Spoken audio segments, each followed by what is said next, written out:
Thank you, Honorable Speaker. Honorable Speaker, on behalf of the House, the majority party, and also the minority party in the House, let me take this opportunity to welcome the delegation from the United States Congress, and just to reinstate what we just said in the meeting, that we share very many common values. Top amongst them is our shared values for freedom and democracy, and this being the House of Representatives in the Republic of Kenya, we want to assure our friends in the United States that we will continue to cooperate between our two countries to enrich our democracy. I am happy and glad, Honorable Speaker, that in this delegation we have members who are serving in the Budget Committee, the Committee of Ways and Means, and this afternoon, just for the information, we're in the debate of a report by our Finance Committee, which is basically our Ways and Means Committee in the Republic of Kenya, and we welcome you to the country. Thank you. Thank you. Next order. Order number 3, messages. Order number 4, petitions. Order number 5, papers. Majority Leader.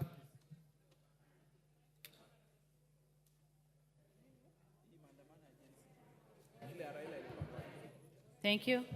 Honorable Speaker, I beg to lay the following papers on the table of the House today, Wednesday, June 19th, 2024, afternoon sitting. The World Trade Organization Agreement on Fisheries Subsidies from the Ministry of Investment, Trade and Industry. Number 2, reports of the Auditor General and financial statement for the year ended 30th June 2023 and the certificates therein in respect of number A, Kemilil Sugar Company Limited, B, Bomet University College, C, University of Kibianga, D, Kaimosi Friends University, E, Turkana University College, F, Ijara Technical and Vocational Training, G, Kenya Universities and College Central Placement Services. Thank you, Honorable Speaker, and I lay. Thank you. Next. Order number 6, notices of motion. The Honorable Amos Mwango. Mwango, give him the mic.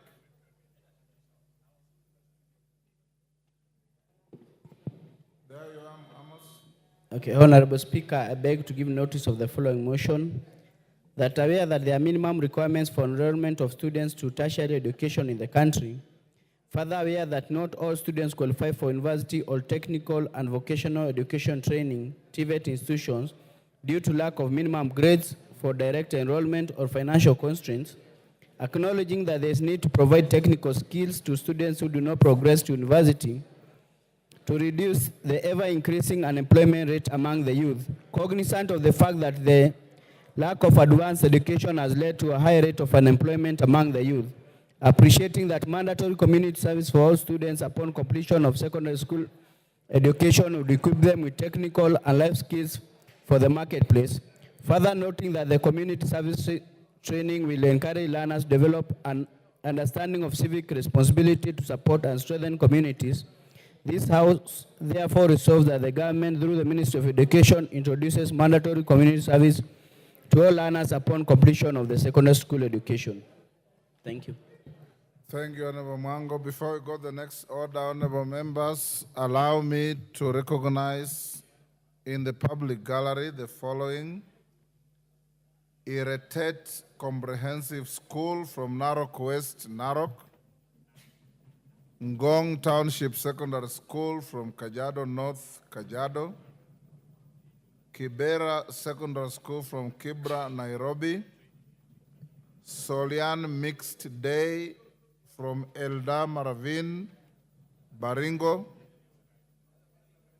Temnyota DEB from Kuresoi North, Nakuru; and Ikatini Secondary School from Masinga, Machakos. I have been asked by Honorable Ngogoyo to welcome the schools. I give you an opportunity to welcome all the schools on our behalf. Ngogoyo,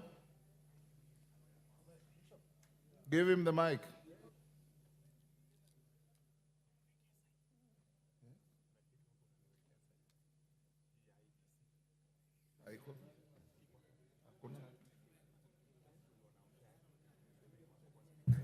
Thank you. Thank you, Mr. Speaker.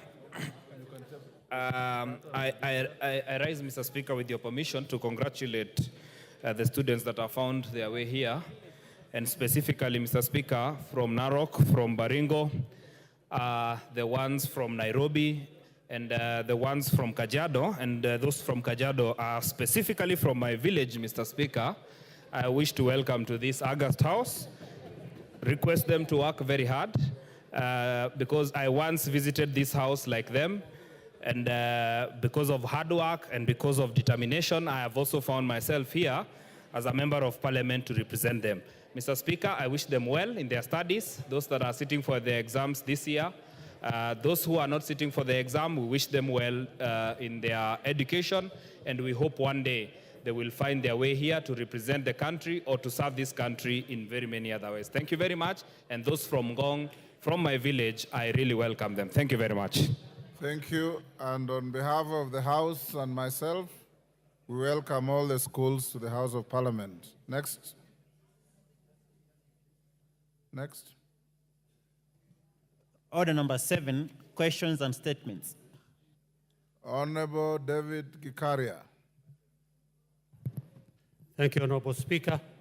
Honorable Speaker, pursuant to provisions of Standing Order number 44-2C, I rise to request for a statement from the Chairperson of Departmental Committee on Administration and Internal Security regarding the death of one Sadat Kilonzo in Nakuru Town constituency.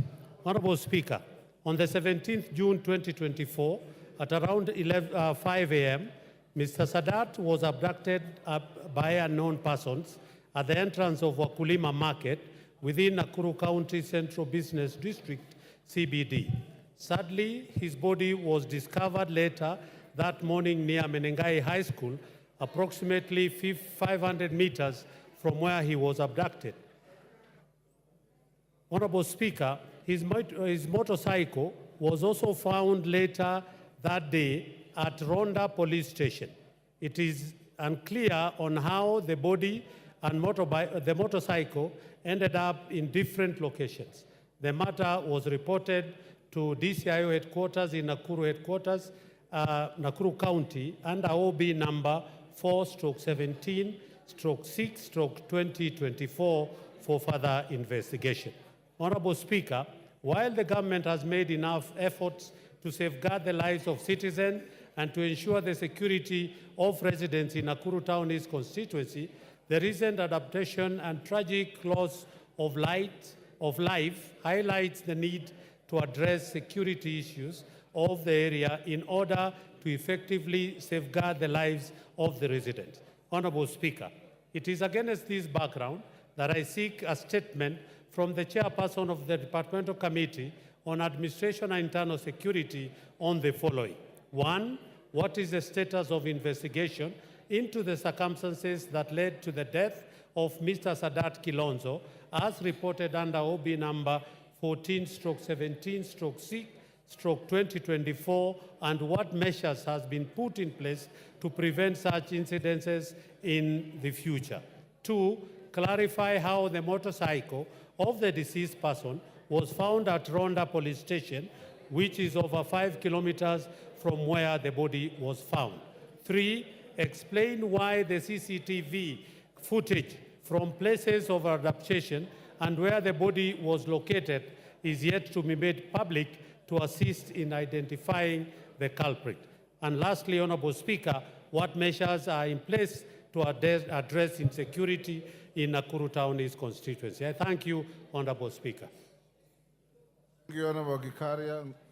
Tongoyo, that is to your committee. Give Honorable Tongoyo the mic. Thank you, Honorable Speaker. I seek to respond to give the statement in 2 weeks. Thank you. 2 weeks it is. Next.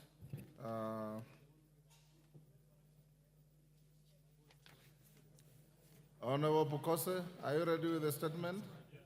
Is the Honorable questioner here? Member for Yes, Nyaribari Chache.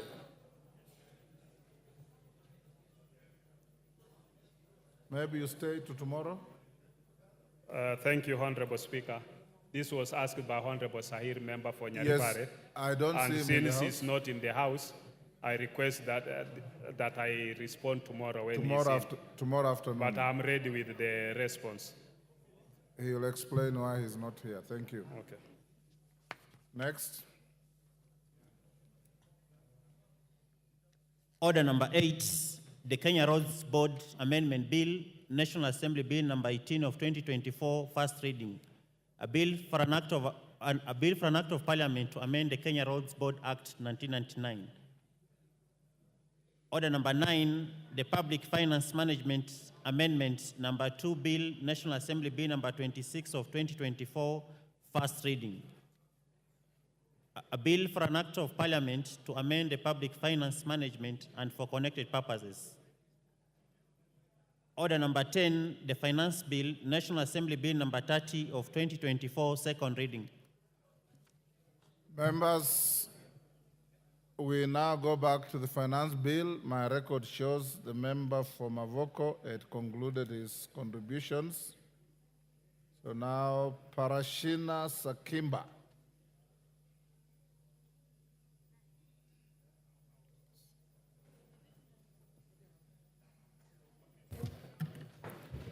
Okay, thank you, Mr. Speaker. You've disappeared. Honorable Speaker, in light of the approved budget for the financial year 2024-2025, which is amounting to 4 trillion, that is supposed to be raised by this finance bill 2024, I would like to bring to their attention that given the financial year 2023, the finance bill that 2023 that was passed here is still to the Kenyan image and to the public, that it is still overburden to the Kenyan people. If at all that we were treasury, we are looking on ways of raising. Yes, Honorable Korea, Chairman of the committee, give him the mic.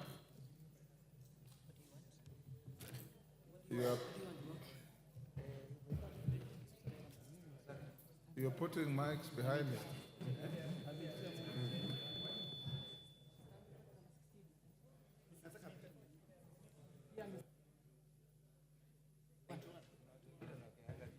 There is one. Okay, there you are.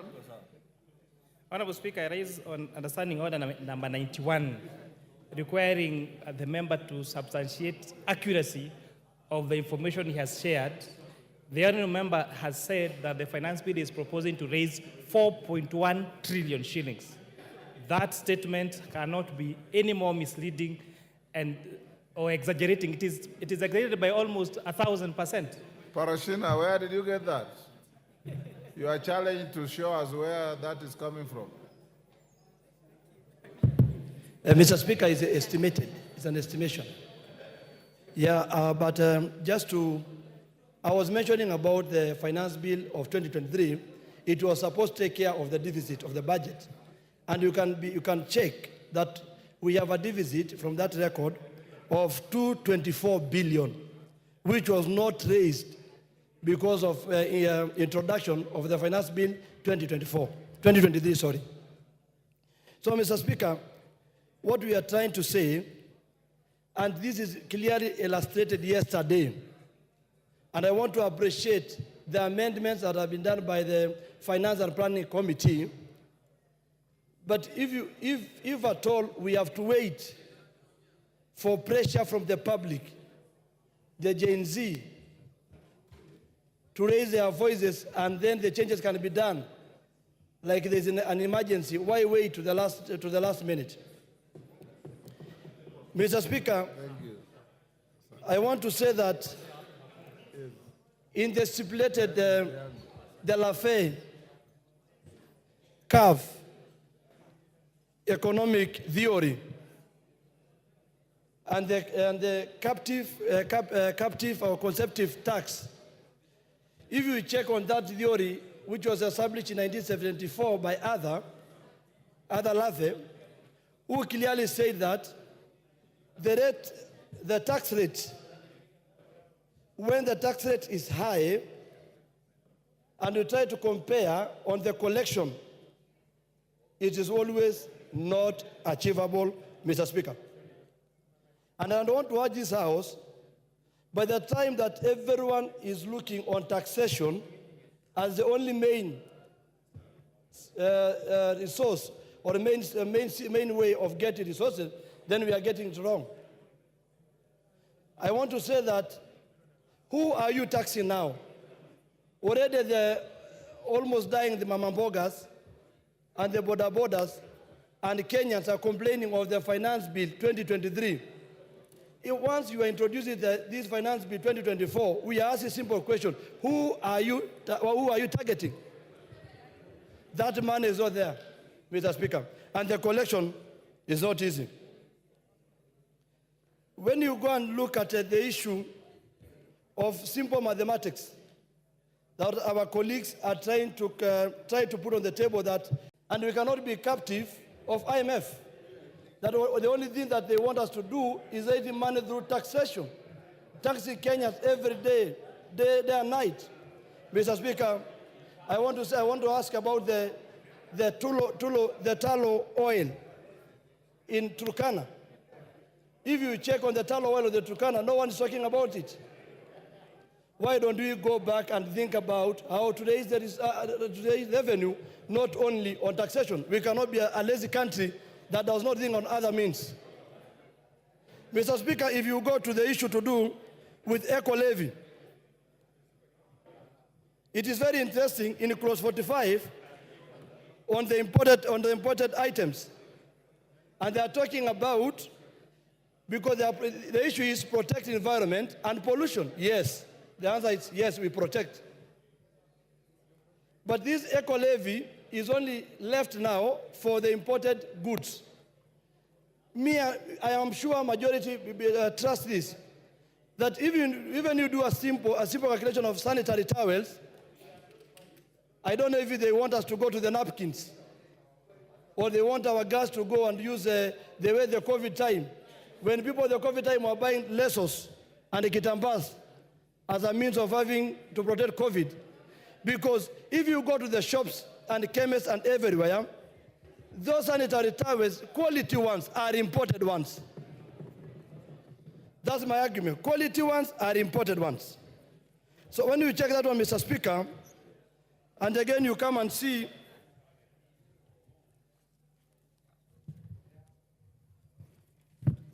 if you go to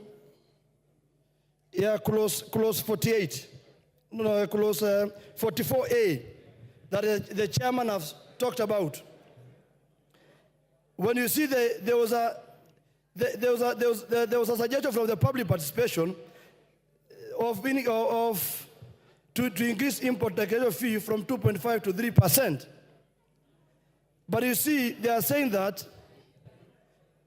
the rate of import taxation fee from 3.5 to 2.5% in the financial year, in the Finance Act 2023, has led to a reduction of 10 billion. And the simple question is, we are not only the people left in the universe working for ourselves. So if you are only targeting to destroy imports, that you are targeting that only we need our local manufacturers to gain an advantage because of taxes being added to goods that we get from imports. But we are a competitive country that we need to compete with others, Mr. Speaker. If you go to clause 57B on the issue of penalty, that the chairman also illustrated very well, on electronic tax system with the data management and reporting system. Mr. Speaker, you see, they say the provision is too punitive, they have agreed, and therefore recommended reducing it to a commercial to the offense. And the question is, which offense? Which offense? So, Mr. Speaker, I would like to give an advice or my suggestion. If we need to create a country which is self-sufficient in terms of employment, it is not only done on taxation. Other countries gave incentives on the issue of cost of production, electricity, easy way of doing business. So if you are told, you are saying that only we discourage new investors who are coming to do things in this country because of the issue is only taxation as an incentive, then we are wrong. We need to go back and understand on the products that, like pharmaceutical, agricultural products, agricultural equipment need to be checked very well. And that's why I'm saying, Mr. Speaker, that today we are in a level that we need to understand that it's a high time we call a cat, and we don't call a dog a cat. If this bill is punitive, let it be taken back to the public who demonstrated yesterday, who are still asking for answers and questions. And why are you saying you have deleted some and you are not giving them an opportunity to see? Mr. Speaker, like I said before, can we ask ourselves outside, because we are living in this country, if you go to Mamamboga, if you go to everyone is complaining, that we have pushed the Kenyan people to the corner. And that's why I say we are just begging from our colleagues, if possible, let us not approve this finance bill 2024. And for the sake of the people of Kajiado South constituency, whom I represent, if you put in hashtag, they might also be called villagers. And I'm also a boy from the village. If at all we are going by the voices of the Kenyans, I stand to say, because of the people of Kajiado South constituency, I don't support this bill. And for the sake of the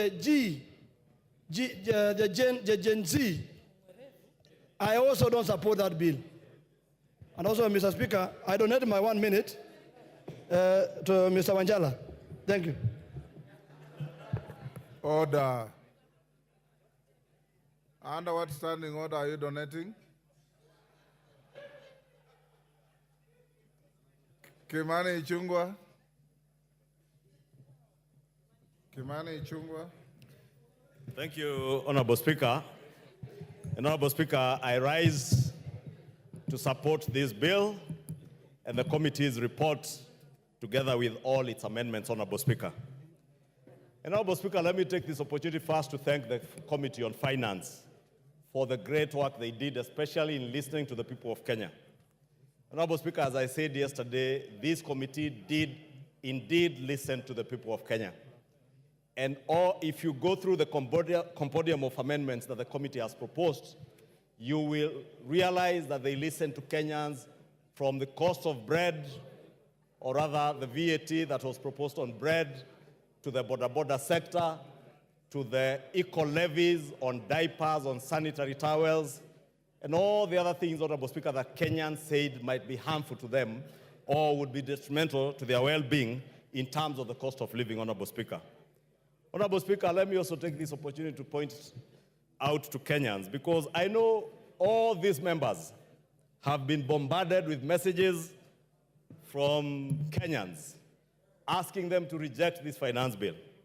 Honorable Speaker, I saw yesterday when it became clear and apparent that there were measures that have been taken having listened to Kenyans, a number of them started saying, please do not edit, reject. Let me tell them, we never edit bills. What we do is to propose amendments, adopt those amendments, and the consequential bill that will be passed in the committee of the whole is what then becomes the act of parliament that will have the force of law as a new operative law of the Finance Act of 2024-2025. Therefore, let me just plead with Kenyans to be patient with us, to allow us to do what they charge us to do as their elected representatives. Honorable Speaker, I say that because I know, and I know many of these members, including myself, we have suffered a lot of harassment. And I was asking the leader of minority this morning whether he has suffered the same. And he told me his phone is worse. Many of these members of parliament today, Honorable Speaker, you cannot reach them on their phones because they have blocked their phones, including WhatsApp. But this is the beauty of our democracy, Honorable Speaker. And the beauty of this democracy, Honorable Speaker, is that Kenyans express themselves and we respond to what they are saying. And in responding to what they have told us, that is why many of the amendments that you find in the committee's report that touch on the issues to do with bread, border, sanitary towels, Honorable Speaker, and I heard this morning somebody asking whether we have capacity to manufacture adequate sanitary towels and diapers in this country, Honorable Speaker. And I want to confirm to the country that we have more than adequate capacity. Honorable Speaker, if you get data from the Kenya Association of Manufacturers, Honorable Speaker, we are outstripping the daily demand, for instance, for sanitary towels. And I mentioned sanitary towels because, Honorable Speaker, I am a father to girls. Two of them who are now turning to their teenage years. One is 17, the other one is 14. And I have seen these members, someone was showing me a very derogatory message sent to him, being asked whether his wife doesn't do what, I don't know what, Honorable Speaker. And Honorable Speaker, I am saying this because if you look at the data from the Kenya Association of Manufacturers, it is clear that out of 4 established companies who are manufacturing sanitary pads, for instance, that is Interconsumer Products Limited, ProMed Limited, African Cloth Limited, Sai Pharmaceutical Limited, and a 5th one coming up, Sunda Kenya Limited. The 4 companies' production output is 148 million pieces a month. Our local demand is 135 million pieces a month. Honorable Speaker, when the Levy was introduced on sanitary pads and diapers, Kenyans spoke to the Finance Committee and said they would become expensive. And Honorable Speaker, the Finance Committee has responded by imposing both VAT and that levy on finished imported products, including imported sanitary pads and diapers that are coming from countries, and I do not want to mention the countries, Honorable Speaker, whose safety, how hygienic they are, whether they meet the required health standards, we cannot ascertain, Honorable Speaker. And it is important for us as parents to be responsible citizens and parents to protect our teenage girls, our mothers, our sisters, our wives, by ensuring that the sanitary pads that they use are safe, they are secure, they are hygienic. Honorable Speaker, it is only fair also to protect our growing manufacturing industry. I watched, Honorable Speaker, when the Kenya Association of Manufacturers presented their memoranda to the Committee on Finance. And they truly pleaded with the Committee on Finance to protect our local manufacturing industry, Honorable Speaker. When then we are told, Honorable Speaker, that imposing excise duty, imposing an levy, imposing VAT on imported finished products in order to protect our manufacturing industry, in order to ensure that we have jobs being created, Honorable Speaker, for the thousands of youth who today, Honorable Speaker, are being misled that the only thing that these honorable members can do is to reject this finance bill instead of fixing it, fixing what is wrong in the finance bill. Honorable Speaker, this bill had 65 clauses at inception when it came to this House. I have listened to Kenyans, Honorable Speaker, Yes, and engaged a number of them. Order, Honorable Majority Leader. Under what standing order? 83. Pardon? And Speaker, according to the oxygen principle, Under what standing order? according to the oxygen principle, Speaker, procedural technicalities does not override substantive justice. Order. You are here in the morning. I said, you understand a point of order. I'll allow you. Tell me which standing order is being infringed. Then I allow you. You said 83.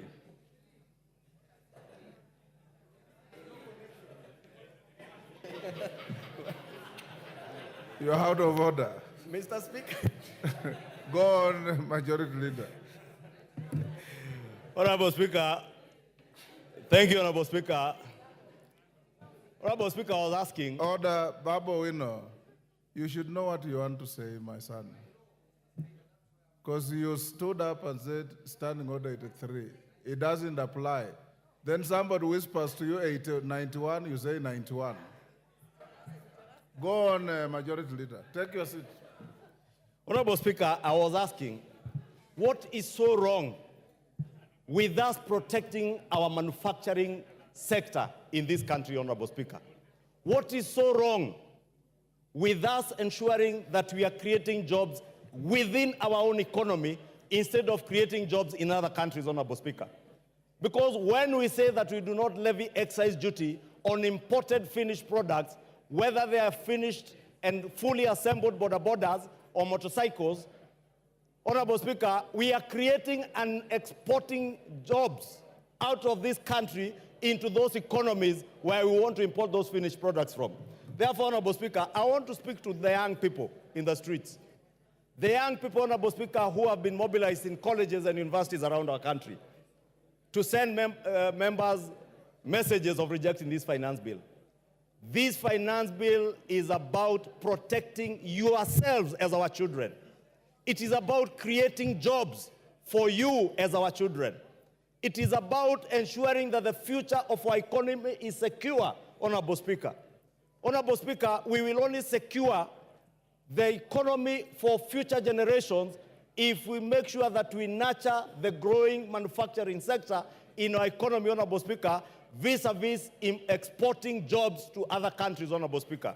Honorable Speaker, the finance, every year that we pass a finance act in this House, it has a 3- or 2-fold objective, Honorable Speaker. Top amongst them, other than revenue, is also to ensure, Honorable Speaker, that we create jobs within our economy for us to be able to expand our tax base. So that, Honorable Speaker, those of us who feel overburdened, especially the working class in this country, because we are paying taxes and very many other non-taxpayers or Kenyans who are not paying taxes are depending on us to ensure that we're able to create jobs, create more income earners who can pay taxes so that we share the burden of taxation more evenly and more fairly, Honorable Speaker. And that is part of the prime objective of this Finance Act of 2024, to ensure that we raise revenue, we protect our manufacturing sector, Honorable Speaker, we create jobs, and more importantly, Honorable Speaker, we deliver services to the people of Kenya, Honorable Speaker. I am glad, as the President said yesterday, Honorable Speaker, that the conversation in this country now has changed. We are no longer debating in this House, Honorable Speaker, these interjections, I find them unnecessary. I think Babu Owino thinks we are outside Central Police Station. Thank you so much, Honorable Speaker. Honorable Speaker, we cannot sit here. What standing order are you on? 91. 91. Honorable Speaker, why is it that it's only my standing orders that you are confirming, Honorable Speaker? The rest you are giving. Baba, everybody has been subjected to the same treatment. What I want to say is very important and urgent, Honorable Speaker. Yes, what is out of order? Thank you, Honorable Speaker. Honorable Speaker, I've heard the submissions made by Honorable Ichung'wah, and I want to say that at first I thought that they were important and detailed, but I've just realized that the important parts are not detailed and the detailed parts are not important. He's talking about manufacturing.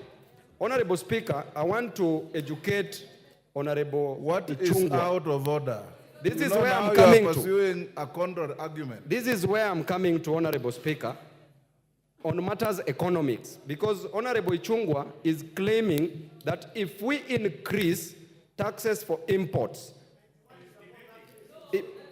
that is what he's saying, that if we increase taxes for imports, imported goods, then we will give an opportunity for industries, local industries to grow, which literally is normally true. But in our situation as a country, Honorable Speaker, we are going to promote what we call foreign absorption, where money is going to leak from... Order, Honorable Baba Owino. Order, take your seat. Order, Honorable Baba Owino. When you take your seat. You are pursuing a very healthy argument. It's very far from a point of order. When you are given an opportunity, pursue that argument and convince your colleagues. When you stand on a point of order, ordinarily you start this way. Mr. Speaker, is it in order for the member on the floor to say this and this and this, when in fact the fact are this and this, or contrary to this standing order? You've shot up on my permission, and you're pursuing a very healthy argument on the bill that has no relationship with what the member on the floor was saying, because that is your argument, that's his argument. Thank you, Honorable Speaker, for that guidance and protection. Honorable Speaker, I was saying many of the amendments that have been proposed by the Finance Committee in a big way cure the numerous concerns that Kenyans had over this finance bill. And therefore, that's why I want to plead with this Honorable House, let us do what is right. I know there are those who are tempted to do that which is popular. It is very popular to join street demonstrations, to be seen as a hero rescuing people from police stations when they are arrested out of whatever they are arrested on in the streets. But as a leader, and we are here as leaders, Honorable Speaker, as a leader and as leaders, Honorable Speaker, we must do that what is right. And Honorable Speaker, when this administration came to power about 2 years ago, our fiscal deficit as a percentage of GDP was at 6.7%. We were projected to borrow 1.1 trillion shillings, Honorable Speaker, in the first year of this administration. That today, Honorable Speaker, with the budget that this House adopted 2 or 3 weeks ago, has gone down from 6.7 to 3.4%. That is on account of sound economic policies. It is on account of doing what is right rather than what is popular. Honorable Speaker, I know many of these members have been intimidated around the country, being told, utatupata 2027, or you get us in 2027. I want to give you the highest assurance. What the people of Kenya will judge you against is whether or not you are able to deliver on the promises and the pledges you made to them on delivery of services.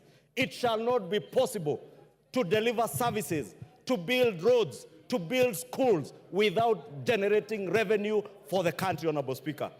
We cannot be a country that lives on debt, Honorable Speaker. And I'll beg for additional time because of the interjections, Honorable Speaker. Honorable Speaker, 2 years ago, we are not just surviving on borrowed money. Honorable Speaker, we were on the verge of defaulting on our international and national domestic debt obligations, Honorable Speaker. From last year, end of last year, Honorable Speaker, it became clear, not just to us within the country, but to the world at large, that Kenya was never and was not about to default on its debt obligations, Honorable Speaker. That is why, Honorable Speaker, today, unlike 2 years ago when the price of funga was at a high of 260 shillings, today the price of unga is at a low of 100 shillings, courtesy of the right economic policies and not what is populist.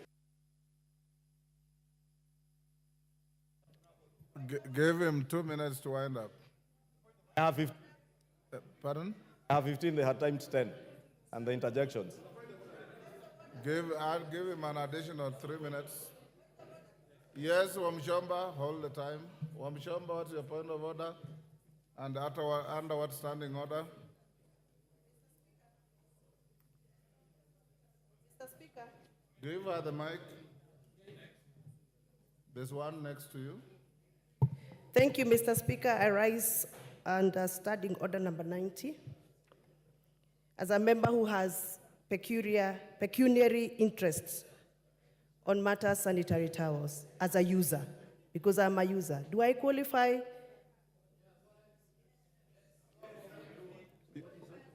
Can you repeat that you are?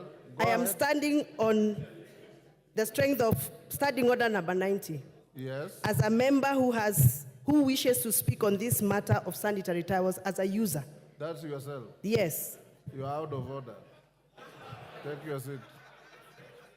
If you had in the morning the Honorable Tenda Molo, although he did the right thing wrongly, when you challenge somebody, take your seat, understanding Order 91, you're challenging the member on the floor who has pecuniary interests, not on the basis of your own pecuniary interest. Go ahead. Thank you, Honorable Speaker. Honorable Speaker, I was saying 2 years ago, unga, when we speak about the cost of living, unga was at a high of 260 shillings. Today, unga is at a low of about 100 shillings, Honorable Speaker. Honorable Speaker, our exchange rate, the Kenya shilling to the dollar, almost a year ago, it was at a high of 162 shillings. Today, it is at a low of 128 and still going down, Honorable Speaker. Courtesy of the right economic policies, courtesy of pursuing what is right rather than what is popular, Honorable Speaker. Honorable Speaker, in the past, we have suffered what was described as state capture, Honorable Speaker. This bill, Honorable Speaker, in a big way addresses the question of state capture. Honorable Speaker, there are companies in this country that have survived largely on what is called tax expenditure and manipulating the system around tax expenditure, Honorable Speaker, especially around the question of VAT refunds. This bill, Honorable Speaker, is addressing the loopholes that bedevil our country through people who are well connected, who use the system to beat the tax system, Honorable Speaker, exploiting tax refunds to make bigger profits for their companies, Honorable Speaker. Honorable Speaker, speaking to state capture, Honorable Speaker, we built an SGR infrastructure over 10 years ago. You have 1 minute. You would be shocked today, Honorable Speaker, there are people who are still claiming tax deductions around buildings that were done with the SGR. This bill is bringing to an end from the 1st of July those deductions courtesy of the SGR, Honorable Speaker. And therefore, I know there are people who have mobilized because they have been benefiting from the system, Honorable Speaker, hiding behind civil society, funding civil society, Honorable Speaker, and the civil society, Honorable Speaker, mobilizing negative propaganda against this bill. I want to implore our members, do what is right, do what is good for the economy, do what is good for your generation, future generations, Honorable Speaker, what will secure our nation's economy, not that. Your time is up. Nabi Nabwera. Nabi Nabwera.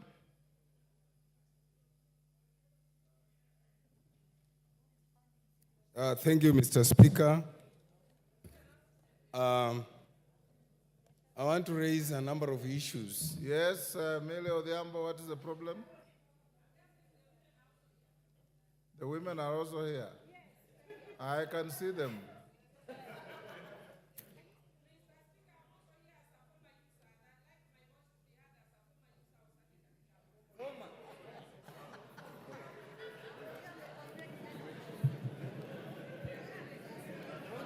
Mr. Speaker, Mr. Speaker. Yes, order, Nabi. Yes, Gichungwa, what is the point of order? Honorable Speaker, because Honorable Millie was not on record, you may not have heard what she said, but she said she wants to speak as a former user. Honorable Speaker, of sanitary items. What I did not understand whether it was sanitary towels or diapers. Maybe she can clarify whether it is sanitary towels or diapers. Nabi, order. Yes. Yes, Honorable Junet, what is out of order?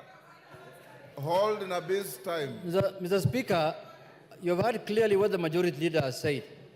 He is asking under what category of women do Millie Odhiambo fall? Because she's claiming that she's a former user of sanitary pads. And in the finance bill, we are discussing sanitary pads, and we want to reduce the taxes. Is he going to benefit from that? Is he opposing or supporting, Mr. Speaker? Order, Millie. You don't need rocket science to understand what you said. I understood you clearly, and we don't want to engage in debate. Nabin Abuera, continue. Thank you, Mr. Speaker. Mr. Speaker, today, I've had a lot of time to reflect on whether this country, we want to move it forward, we want to have it stagnant, or we want even to become repugnant. I'm saying this, Mr. Speaker, because any progressive country, any progressive system, we should have started by looking at our 2023-2024 Act, Finance Act, and asked ourselves the question, has it served us well? Number two, we should have asked us, we intended to collect a certain amount of money. Did it help us collect that money? Number three, what has been the business performance for the period that 2023-2024 covered? And finally, Mr. Speaker, we should ask ourselves, has the current Finance Act helped us to mobilize savings? What is our saving ratio as a country? Mr. Speaker, as I look at that and evaluate the 2023-2024 Finance Act, I return a performance ratio of 44%. With that kind of performance ratio, you cannot come up with another act, a bill to repeal that act, which increases the number of taxes, the amount of taxes to the public. Because you have failed to collect over 300 billion. Mr. Speaker, whereas the chairman of the Finance Committee presented to us a report here, which looked progressive, unfortunately, it fell short of curing the problems in this bill. What are the problems in this bill? Mr. Speaker, if you look at Schedule 4 and Schedule 3, then you return a no acceptance to this bill. One, if you look at the 10% duty on Kilinga, you are only improving the status of one business person. When you look at the duty on billet, you are improving the status of the same person. You cannot create a law that only ensures that one particular individual or one particular entity of business thrives at the expense of the others. Mr. Speaker, whereas one would want to forgive the drafters of this bill for imagining that if you removed tax or if you remove the sanitary towels that are locally manufactured, then you have cured the problem, is lying. I've talked to my own daughters in the house. They tell me the sanitary towels they use are all imported. So in other words, when you see the young girls going to the streets and asking us whether wasinyeshe, they mean it. Because you are making their life unbearable. Mr. Speaker, I want to pick on an issue here. And this issue is based on Schedule 4. If you look at all the taxes under Schedule 4, on telephone, on all those things there, they are meant to help improve businesses. Now, if we are levying taxes on them, and already the business community is underperforming, how do we intend to raise money? If this country cannot mobilize savings, then we rather shut up and close it. I'm asking the drafters of this bill, and Chairman, with due respect, if you wanted to help us as a country with all those changes you made, they were fundamental, then the bill loses its original form. Then you should have withdrawn the bill and given us another bill. Mr. Speaker, I oppose. Dorothy Ikiara. Dorothy Ikiara. Thank you, Mr. Speaker.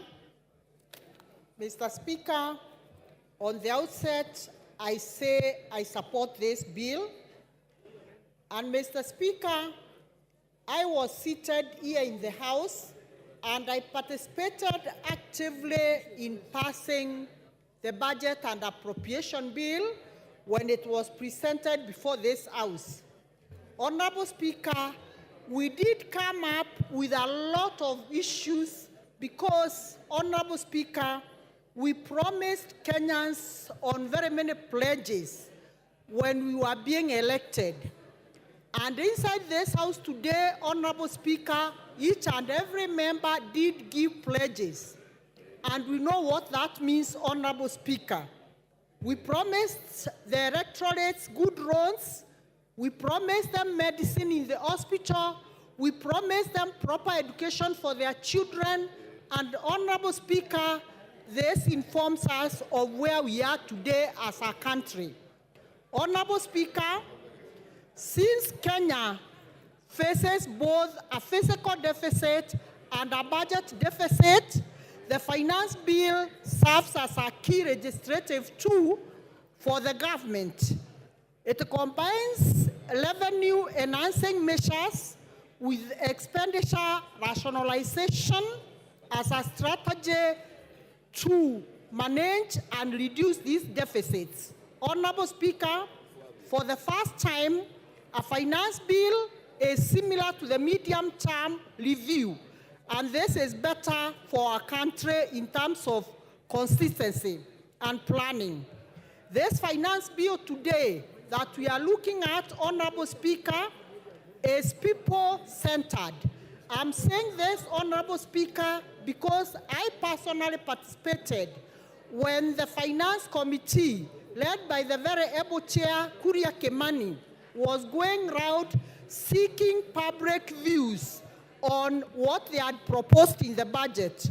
Honorable Speaker, and it is for this reason that after they listened passively to the citizens of this country, they did come up with a laughter of changes that are all in favor of the citizens of this country.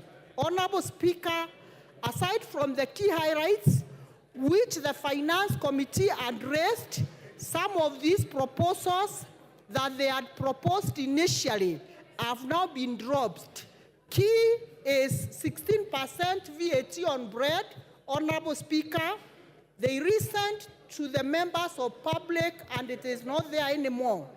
VAT on transportation of bulky things like sugarcane, they listened to the citizens and they removed.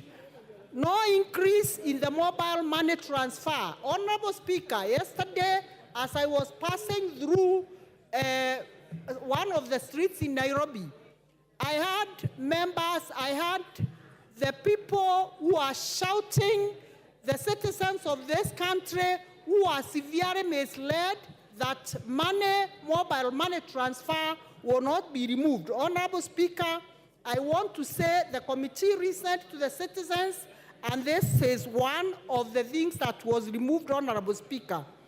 Excess duty on vegetable oil, edible oil, is no longer there, Honorable Speaker.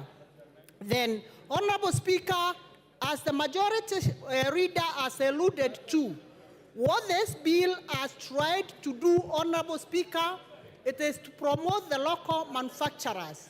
Honorable Speaker, it is very clear that moving forward, the local manufacturers, like the locally assembled bikes, they will be assembled duty-free as opposed to the imported ones. Honorable Speaker, we have also another very good advantage that the e-team has been excluded from farmers and small businesses who have a turnover below 1 million. And Honorable Speaker, this is a clear manifestation that this government is a bottom-up government as we had promised the electorates. Honorable Speaker, I want also to unveil the key achievements, Honorable Speaker, in this bill, especially for the employed Kenyans, Honorable Speaker, where the allowable pension has been extended from being taxed from 20,000 to 30,000. This is an achievement for our workers and the salaried people, Honorable Speaker. Honorable Speaker, out of what this bill has addressed, and very importantly, Honorable Speaker, we are at a time when our country is struggling with cancer, Honorable Speaker. And this time, the Finance Bill 2024 has reduced the cost of cancer drugs and exempted them from value-added tax, that is VAT. And this initiative, Honorable Speaker, is designed to alleviate financial pressure on patients and enhance access to medicine, cancer medicine, Honorable Speaker. And we are doing this when the country is struggling with increased cancer cases. I want to pinpoint a place like Meru County where cancer is on the rise, Honorable Speaker. And this bill, having removed cancer tablets, cancer medicine, and VAT-free, Honorable Speaker, this is a great achievement for cancer patients in this country. Honorable Speaker, we also want to underscore the achievement of employment of teachers. The education sector has been given a very huge budget, and out of this budget, Honorable Speaker, we are proud that all the teachers who are employed as interns, 46,000 of them will be turned to permanent and pensionable, Honorable Speaker, so that they can be able to bridge the gap in our education sector. Honorable Speaker, we know too well investment in human capital is the one single investment that every progressive country must make. Honorable Speaker, education is very key in ensuring that we become globally competitive amongst our equals, Honorable Speaker. And employment of the 46,000 teachers, coupled with the 56,000 teachers who are employed last year, Honorable Speaker, this makes the greatest achievement that this Kenya Kwanza government has achieved in ensuring that in a span of 2 years, we have employed 102,000 permanent and pensionable teachers. On top of that, Honorable Speaker, there is another cohort of the 20,000 who will equally be employed on temporary or internship, Honorable Speaker. And Honorable Speaker, this is an achievement that we must all out and welcome because our youth getting jobs and being absorbed in various areas. Honorable Speaker, I want also to say this Financial Bill 2022 includes provision to support individuals with also chronic diseases. Honorable Speaker, by establishing the emergency kitty, the SHIP, chronic and critical illness fund under the new social health insurance, this fund will cover treatment. Honorable Speaker, it is evident that a majority of people who suffer from chronic diseases, they go through a very difficult moment. And this Bill 2024 has been able to cure this. Therefore, Honorable Speaker, I strongly support this Finance Bill 2024, and I support. Thank you, Honorable Speaker. Thank you, Dorothy. Millie Odhiambo. Thank you, Mr. Speaker, for giving me this opportunity. Mr. Speaker, I wish to start by saying that one of my favorite books is Good Girls Never Get the Corner Office. Mr. Speaker, this is in response to what you were telling me earlier in the morning when you are urging me to be a good example to the girls, the younger ones who are doing their first term. Mr. Speaker, if they are good girls, they'll never get corner office. Be as bad as Millie Odhiambo, you will be the mother of this house. I am a bad girl, and as a bad girl, I'm here serving my 4th term. So do not be cheated like the African culture where you are told have decorum, dress nicely, be kind, be nice. I'm telling you, you will go nowhere. Be a bad girl like me and you'll get somewhere. Mr. Speaker, having said that, I wish to declare my interest under the standing orders number 90, which Wamushomba stood on, because I don't want to be declared disorderly. And that is because when you have a pecuniary or personal interest, you declare. And Mr. Speaker, I want to declare my interest as a former user of sanitary towels, and as Dynasty as a former user of diapers, and as a future user of diapers. Because as a woman, once you get menopausal, you will have leaks and you will use diapers. And Mr. Speaker, I want to say, it's not all women, so Rosa should not be worried, but there are women who get leaks. And I want to say that there are people, because we don't want to have shame over menopausal issues, we don't want shame over period. And Mr. Speaker, I am saying this because I've been sitting here today listening patiently to the men talking about sanitary towels that is in the finance bill. And they are speaking with authority. If we wanted to save money, the way the finance committee has done, and want to tax anything else, go and tax men innerwears. Go and tax men innerwears. Don't speak on our issues as women. Let us be the one to speak about sanitary towels. We are the ones who know what works for us, and you are saying we want to encourage the local manufacturing. While you are waiting to enable our local manufacturing agencies to create those sanitary towels, will we tell our periods to stop? Our periods will not stop while you are manufacturing. Our girls will have their menses as usual, and the cost that they are used to will be higher because that will come through underground.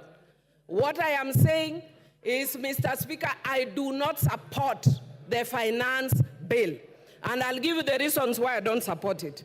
One, I don't support it because it's devoid of a strong policy underpinning. Number two, I don't support it because it's not premised on a better model, but on a beta model. The KK government told us that their things are premised on BETA, but increasingly we are seeing it premised on BITTER, beta model. That's why I'll not support it. And Mr. Speaker, the other reason I will not support it, it's because it encourages opulence. Look at how much money I have. Look at the price of my watch. It's a 5 million watch, and I'll explain why, Mr. Speaker. So do not be in a hurry to ask me to explain. I'm going to explain. Mr. Speaker, number one, the one I've talked about, the tax system that is devoid of a strong policy underpinning or premised on a flawed policy underpinning. I will give you the example of the eco-levy that seeks to strike a balance between the economy and ecology but fails miserably to do that. Mr. Speaker, if I give you an example, this government has actually sponsored or facilitated the roads in Fangano Island and the tarmac in Rusinga Island, even though they are taking pretty long. And I want to tell you, Mr. Speaker, that if you are to use this model, the taxing model that they are saying, then it means that a contractor who is doing those roads and earning billions on those roads, Mr. Speaker, when they destroy the environment, the fishermen from Rembaringiti, Rusinga, Mfangano, and Sukuru Island, who will be making at most 1,000, will be asked to repair that person's damage through tax, forgetting the PPP principle. The person who destroys is the one who should pay that damage, not me. The fisherman of Omena, Making 1,000, you are expecting me to pay the tax of a person who is earning billions doing that road. I do not support this tax. Mr. Speaker, I can give you another example. Mr. Speaker, the second example I'm going to give is on the issue of the smartphones again. And I want to thank Honorable Rachel Nyamai, who actually said that one of the ladies that she's sponsoring her education, when she talked to her, the lady told her, I'm here doing TikTok. And we do not actually seem to understand how that relates to this tax. Now I'll tell how it relates to this tax. Mr. Speaker, if you are taxing digital content, Mr. Speaker, this girl has gone to town. I can tell you after this, Rachel Nyamai, myself, and others will be on TikTok. The girls will be imitating us on TikTok. And they will be making money imitating us on TikTok. And then under this tax, we are telling them we are taxing you, TikTok. Why? They are doing that because there are no jobs. They have become innovative and look for their own jobs.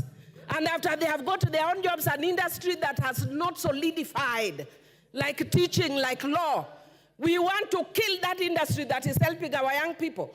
That is why the Gen Zs were on the streets. And Mr. Speaker, I'm so thrilled that I was shown a photo of a young girl who looks like me, and some people were saying, Millie, we can see you are here now, you can retire. And I wish she was in my constituency, I would have retired tomorrow. And Mr. Speaker, yesterday, my own niece, who I am the one who was raised since she was in primary school, she's lived in my house. I was with her. And I tried all means to try and divert her attention from what was going. How she managed to sneak in, and this morning she's telling me, and Mr. Speaker, before I got to what she was telling me, I told her, can I give you a lift to town? She told me, no, auntie, I cannot be associated with members of parliament. Your generation, you have messed this country. We have to fix it. Gen Z. If we do not take Tuesday, Super Tuesday, as a wake-up call as a country, I don't know what else will take up as a wake-up call as a country. And I want to tell the president, who I served with in the same committee in parliament, who was my classmate in the university, fire those guys that you have hired who are giving you economic advice. They are not helping you at all. How do you even imagine bringing something like taxing bread, even if it is as a joke? That is a joke carried too far. That is a joke carried too far. You can crack doctors elsewhere. You can find a situation where the young people have burnt the country based on your joke. Try those jokes elsewhere. Because Kenyans are suffering. Kenyans are tired of being taxed. And if we cannot listen to the Kenyans who are tired of being taxed, we have no business being in this house. We must listen to the Kenyans. And I want to say that you have done well in trying to deal with some of those issues. But there are still very many that are still here, Mr. Speaker. Because we have a short time, I may not mention all of them. But I want to say, like, for instance, the eco-levy. We are talking about trying to be environmentally friendly. Yet the things that we are taxing, we are not doing exactly that, Mr. Speaker. And we are taking away jobs of young people by the tax. Look at the increase in fuel. We are taking with the right hand. We are saying we are removing the tax with the right hand and adding with the left hand. Mr. Speaker, I had a lot to say about this, but I can see my time is almost up. And what I can see on my side, they want to add me. But I want to say that because of time I may not speak, but I just want to urge the president, fire the guys who are around you, listen to Kenyans. I was speaking to some of my colleagues here. Thank goodness I've been here for a long time. I was speaking, Mr. Speaker, if you could humor me by just giving me 1 minute, and I'll conclude. Conclude. Thank you. I appreciate. Mr. Speaker, I was speaking to some of my colleagues here, and I will not mention their names. About 3 weeks ago, they know because I talked to them yesterday, and I was telling them, your ground is getting terrible. And they told Time up. Pukose Robert. Your time is up, Millie. Take your seat. Order, Angela. Mr. Speaker, I'm standing under Standing Order 97-3, as read together with 1. Honorable Bowen had requested that, this is a very important bill that the Kenyans are watching, and they want to hear what their members of parliament are saying about this, and whether they have listened to their issues that they have raised about this bill. So will I be in order to ask that we reduce the time to 5 minutes, no, even up to tomorrow, to 5 minutes, so that each member, we are 349 members. If each of us was to take 10 minutes, it would take us up to 2 weeks from now. Yeah, 3 months. Surely, we should be fair so that everybody can make a contribution to it. I have not contributed, and I've been here since morning. Yeah? Yes. So I start with me to have 5 minutes. Order, honorable members. Earlier on in the morning, member for Marakwet, is it East? Bowen Kangoko raised the same issue. Now it's popping out again. Are we comfortable with 10 minutes or we reduce to 5 minutes?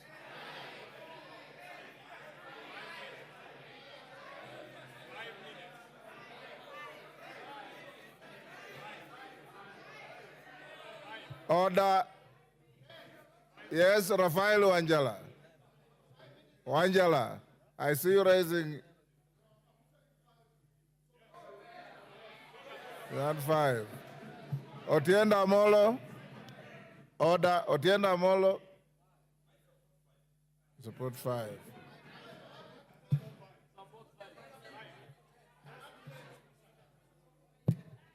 Order, honorable members. I will put the question. Will those who want the time to be reduced to 5 minutes say aye? Aye. Will those who want to retain 10 minutes say nay? Nay. The ayes have it. Okay, because order, honorable members, and I think order. I think it's only fair and just because my screen is bursting with requests. So in 5 minutes, my teacher used to tell me, if you can't make your point in 2 minutes, you are unlikely to make it in 30 minutes. Thank you. Yes, thank you, Honorable Speaker. Honorable Speaker, I stand to support this finance bill with amendments. Having listened to the people whom we represent, having complained about VAT on bread, having complained about the 2.5% tax on the vehicles, having listened to them that we want to create jobs for our people. Honorable Speaker, I want to thank the committee, and I want to tell the public that the committee is made up of members from both the opposition and the government side, or the minority and the majority. So this bill was not made by Parliament. It was done by the executive and it's been brought to the House. Your members of Parliament have listened to what you wanted to be amended. And therefore, we want to pass it with those amendments, and that is the essence of the public participation. This bill was brought to the public participation and it goes through the process. Honorable Speaker, when you listen to people outside, they are saying, reject the bill.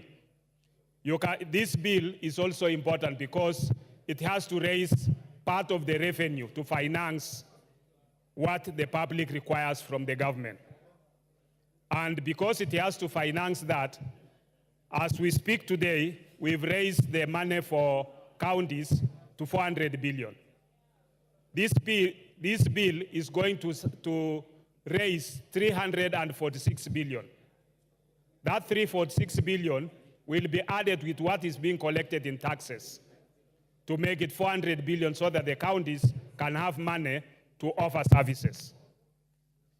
This is going to meet the budget deficit from what the government is collecting. So it is what the government continues to collect. And we need the public to understand that when a finance bill is done, it is a bill that will come into effect to support what the budget requires for the government to deliver. And therefore, we cannot say reject it in total, but you can also suggest what amendments should be done. And I think as people's representatives, we want to ask our Kenyans who are outside there, if you have amendments, you can approach your member of parliament, and the member of parliament can still have time to create that amendment. So the issue of saying reject the bill, I think should not be there. But we should be able to make those amendments, and I hope that our counterparts from the minority side will support those amendments so that we can be able to deliver and make sure that we have listened to what the Kenyan public demands of us. With those few remarks, Honorable Speaker, I support with amendments. Honorable members, before I go to the next speaker, allow me to go back to order number 5 and allow the chair, JLAC, to table a very important paper in furtherance of one of the NADCO bills. Murugara, get a working mic. Give him a working mic.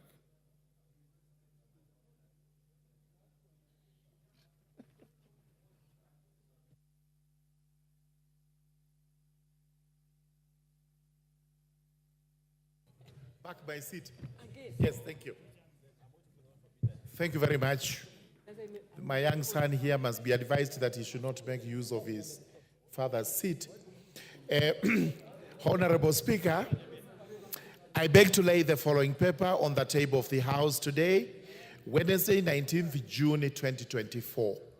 Report of the Developmental Committee on Justice and Legal Affairs on its consideration of the Senate amendments to the Independent Electoral and the Boundaries Commission Amendment Bill, National Assembly Bill number 10 of 2024. Thank you very much, Mr. Speaker. Thank you. We go back to the bill. Makali Mulu.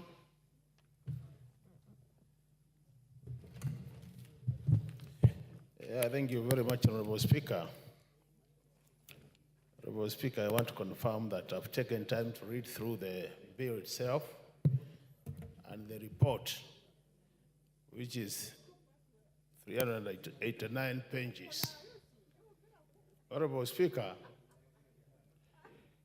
the idea of using 5 minutes is good, but I think it also discourages some of us who take time to read some of these reports. But I want to see this. Reading through the report, a lot of individuals and institutions did present their comments to the Finance and Planning Committee. And I want to appreciate them because based on the experience of last year, where the same number gave their comments and they were never taken on board, this time I thought they would not be able to appear.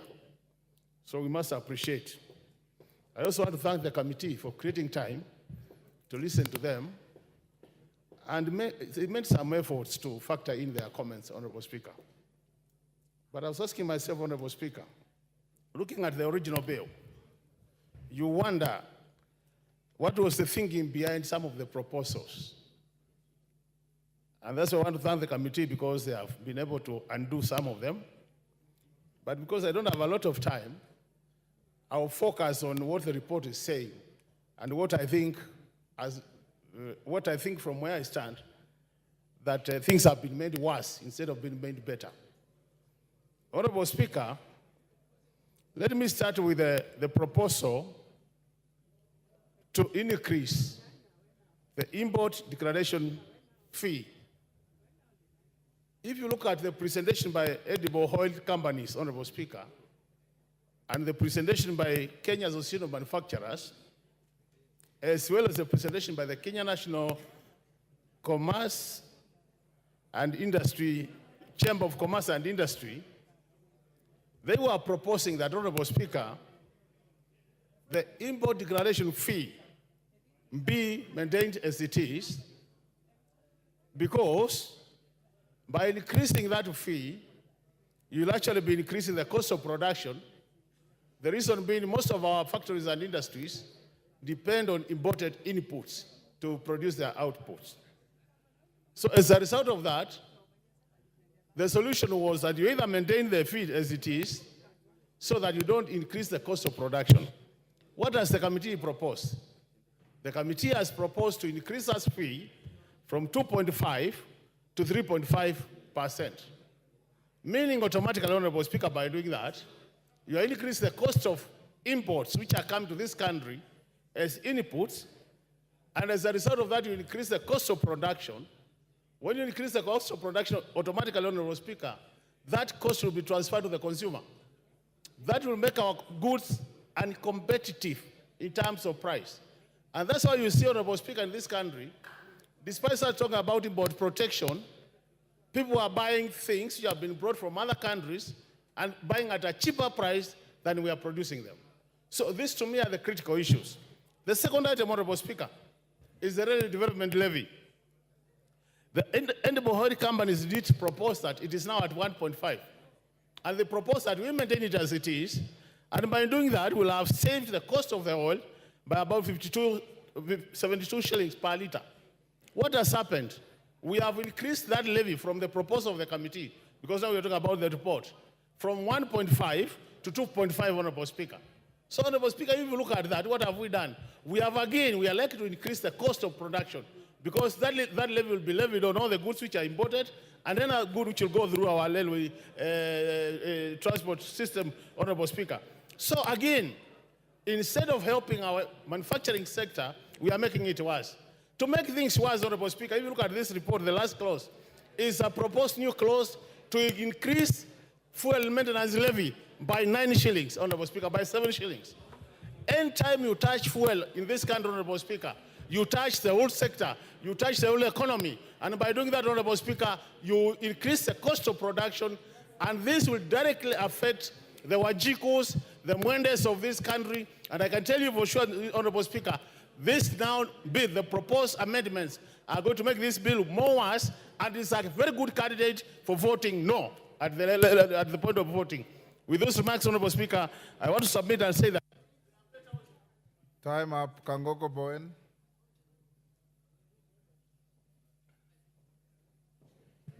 Thank you, Mr. Speaker. And Mr. Speaker, I want to stand to support the finance bill. Mr. Speaker, this morning, the leader of minority, my good friend, Opio Wandai, asked a question as to why this finance bill was so contentious. And since we have had a finance bill since 1963, and the finance bill 2024-25 is creating a serious issues, including demonstration in the streets. Mr. Speaker, I want to say this. What is outside there, Mr. Speaker, or what the people outside there, what they have been told by activists and people who have not read the bill, Mr. Speaker, is completely misleading. Mr. Speaker, I know there has been some contentious clauses in this bill, but Mr. Speaker, as moved by the chair of finance this morning, Honorable Speaker, you will find that the bill which was proposed by Treasury, the committee looked at the bill and they proposed several amendments which are actually people-friendly, Mr. Speaker. Mr. Speaker, I want to say that in the original bill, there was a 16% VAT on bread. And Mr. Speaker, the bill in the House, or the report in the House now, as by the committee, that VAT has been dropped. Mr. Speaker, the proposal to have 2.5% motor vehicle tax, that clause now has been dropped.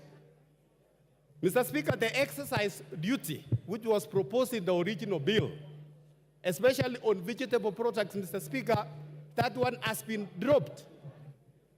The Honorable Speaker, the eco-levy, which is, we have had many of our colleagues here discussing.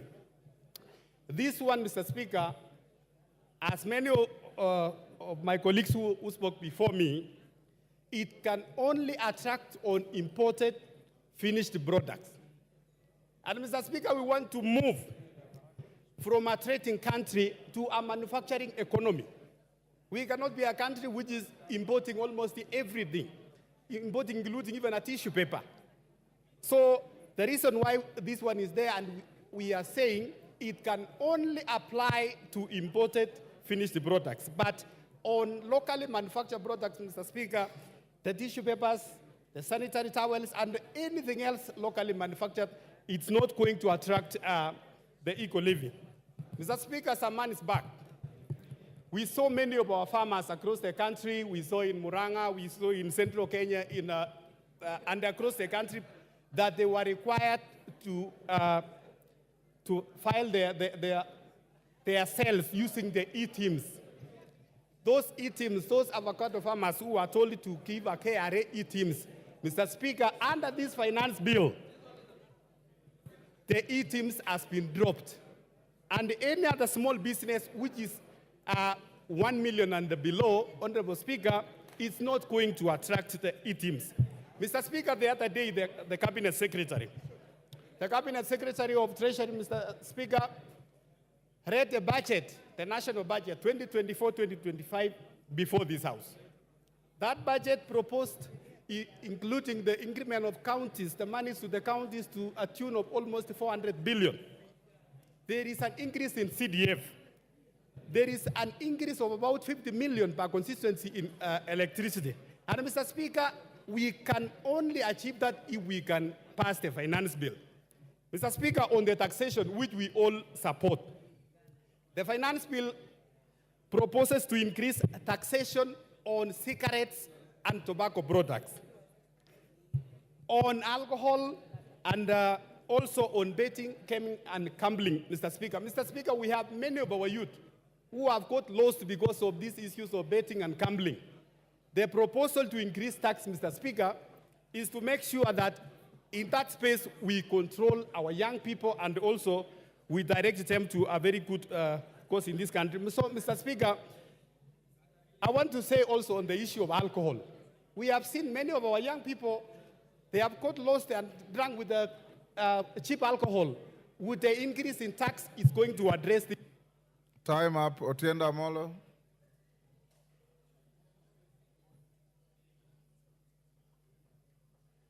You'll get.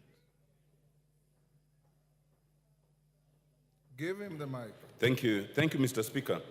Mr. Speaker, on the outset, I oppose this bill. And even having listened to the chairman on the raft of proposed amendments, to that I say too little, too late. Mr. Speaker, first of all, I think I have myself recorded 120 reasons for rejection of this bill. And Mr. Speaker, it is sufficient that the professional associations have spoken to this, the church has spoken to this, civil society has spoken to this, and Kenyans have spoken to this. There are legal reasons for rejecting this bill. There are financial and economic reasons, Mr. Speaker. There are humanitarian reasons. But more fundamentally, it is a moral question. This regime has lost the capacity for shame and does not even regard Kenyans. Mr. Speaker, I was tempted to attack some of these entities, the church, some ambassadors, because they are the ones who are the forefront for supporting this regime. But I will forgive them. I will only tell them, it is good you have realized the error of your ways. This regime, Mr. Speaker, needs to understand the etymology of governance. The whole idea of governance is that the people voluntarily relinquish some of their rights and liberties for the government to protect them. But in this case, we have a government that does not want to protect its citizens, it actually wants to decimate them. We must reject that idea.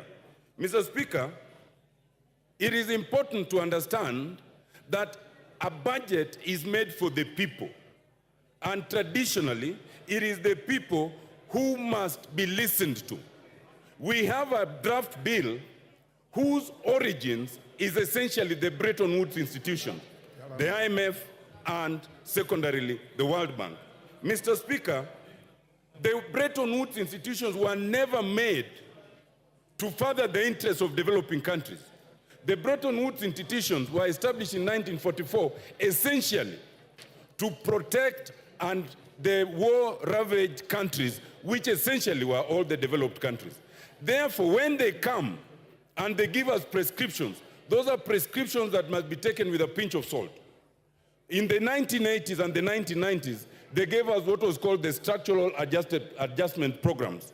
It is only when Kenya, like other countries, rejected those subs that we started going somewhere. Now we are in a situation where the Bretton Woods institutions have come back in full swing in the face of the executive. It must be rejected. Mr. Speaker, it is important to understand that this bill does not protect and is not the interest of Kenyans. And some people are fear-mongering, saying that if we reject the bill, then we'll be in a crisis. We will not be in any crisis. Like last year, Mr. Speaker, when the High Court stayed the 2023 bill, the 2022 bill continued until finally, the bill was cleared. And therefore, Mr. Speaker, the 2023 bill, which is already draconian enough, but is less draconian than this one, let us reject this bill. The 2023 bill will continue, and let us have a bipartisan approach to budget making so that we can sit down and agree on the basic minimum that must be included in that budget.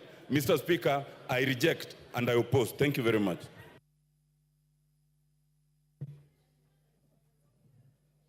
Paul Melly. Julius, sorry, not Paul. Julius Melly, Chair Education. Give him the mic.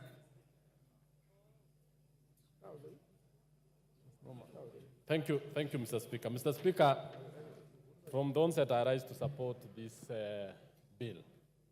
Mr. Speaker, this bill is quite progressive, and I want to ask members who have opted not to read the report, and I think as part of the parliamentary procedures, Mr. Speaker, you gave your guidance that every other bill that is tabled in the House procedurally goes to the committee, and the committee did its work very diligently, led by Honorable Kimani Kuria.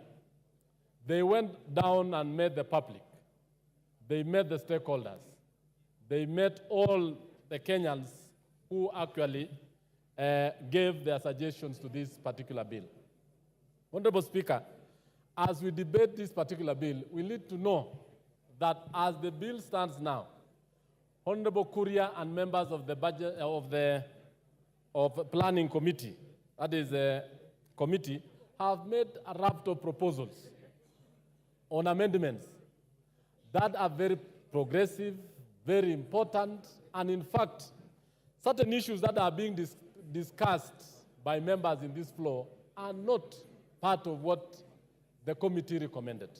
But the committee recommended a number of things. That one, taxation of certain nature. For example, let me just give an example of the deletion of certain clauses.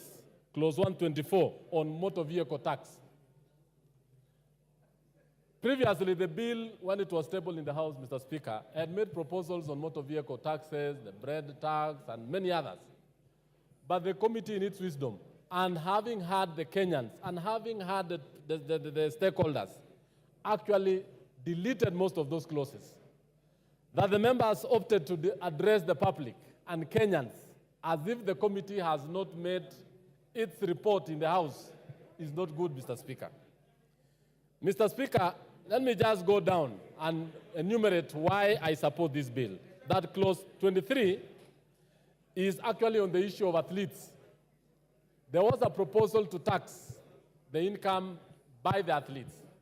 The committee went ahead and deleted that and asked that athletes be incentivized and be allowed, and their monies they earned actually will give an income to this country. On the issue of eco-tax, a lot of imported items have actually been taxed to protect the local manufacturers. And this has been said all the time by the Kenya Association of Manufacturers, the Kenya Private Sector Alliance, that the local manufacturers need to be protected against the large, well-established companies which can actually flood our markets. And in so doing, we are not exporting the jobs. When we buy from foreign countries, and Mr. Speaker, I would just want members to know this, we are actually exporting jobs to those nations. We are actually exporting money. And that is why, from last year's finance bill, we have been able to stabilize the issue of foreign exchange. We have also been able to bring the inflation down. Mr. Speaker, when you look at clauses 34A, 1 and B, the committee proposed to actually delete even taxes on aircraft spare parts and many other things. This is actually the reason why Kenya is a hub in this region, where most of the countries in the region always do their maintenance and servicing of their aircrafts in this country.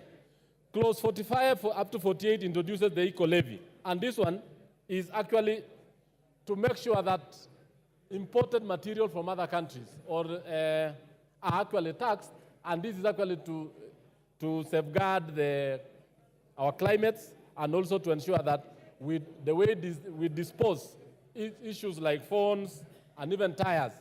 And in this same clause, Mr. Speaker, we have the issue that the motorcycles, the wheelchairs, tires, and everything else are exempt because these are Kenyans of low level who are going to use this. So as we speak, Mr. Speaker, this bill is very important. It is serving this country very well, and therefore I support. Thank you, Mr. Speaker. Thank you, Melly. Who did I want? John Badi. We have reduced time to 5 minutes. All of you will have an opportunity. Thank you, Mr. Speaker. Mr. Speaker, I want to start by saying that since President Ruto took over power, I've never been to State House. I don't intend to. I have never had a one-on-one meeting with him, so the only forum I can use is this one, to tell him what I think he needs to do. The President, I want to tell you, the people you have hired, economic advisors you have hired at State House, and the people you have put at the Treasury are not advisors, but they are economic saboteurs. Please look for economic advisors to help you govern this country for the remaining period of 3 years.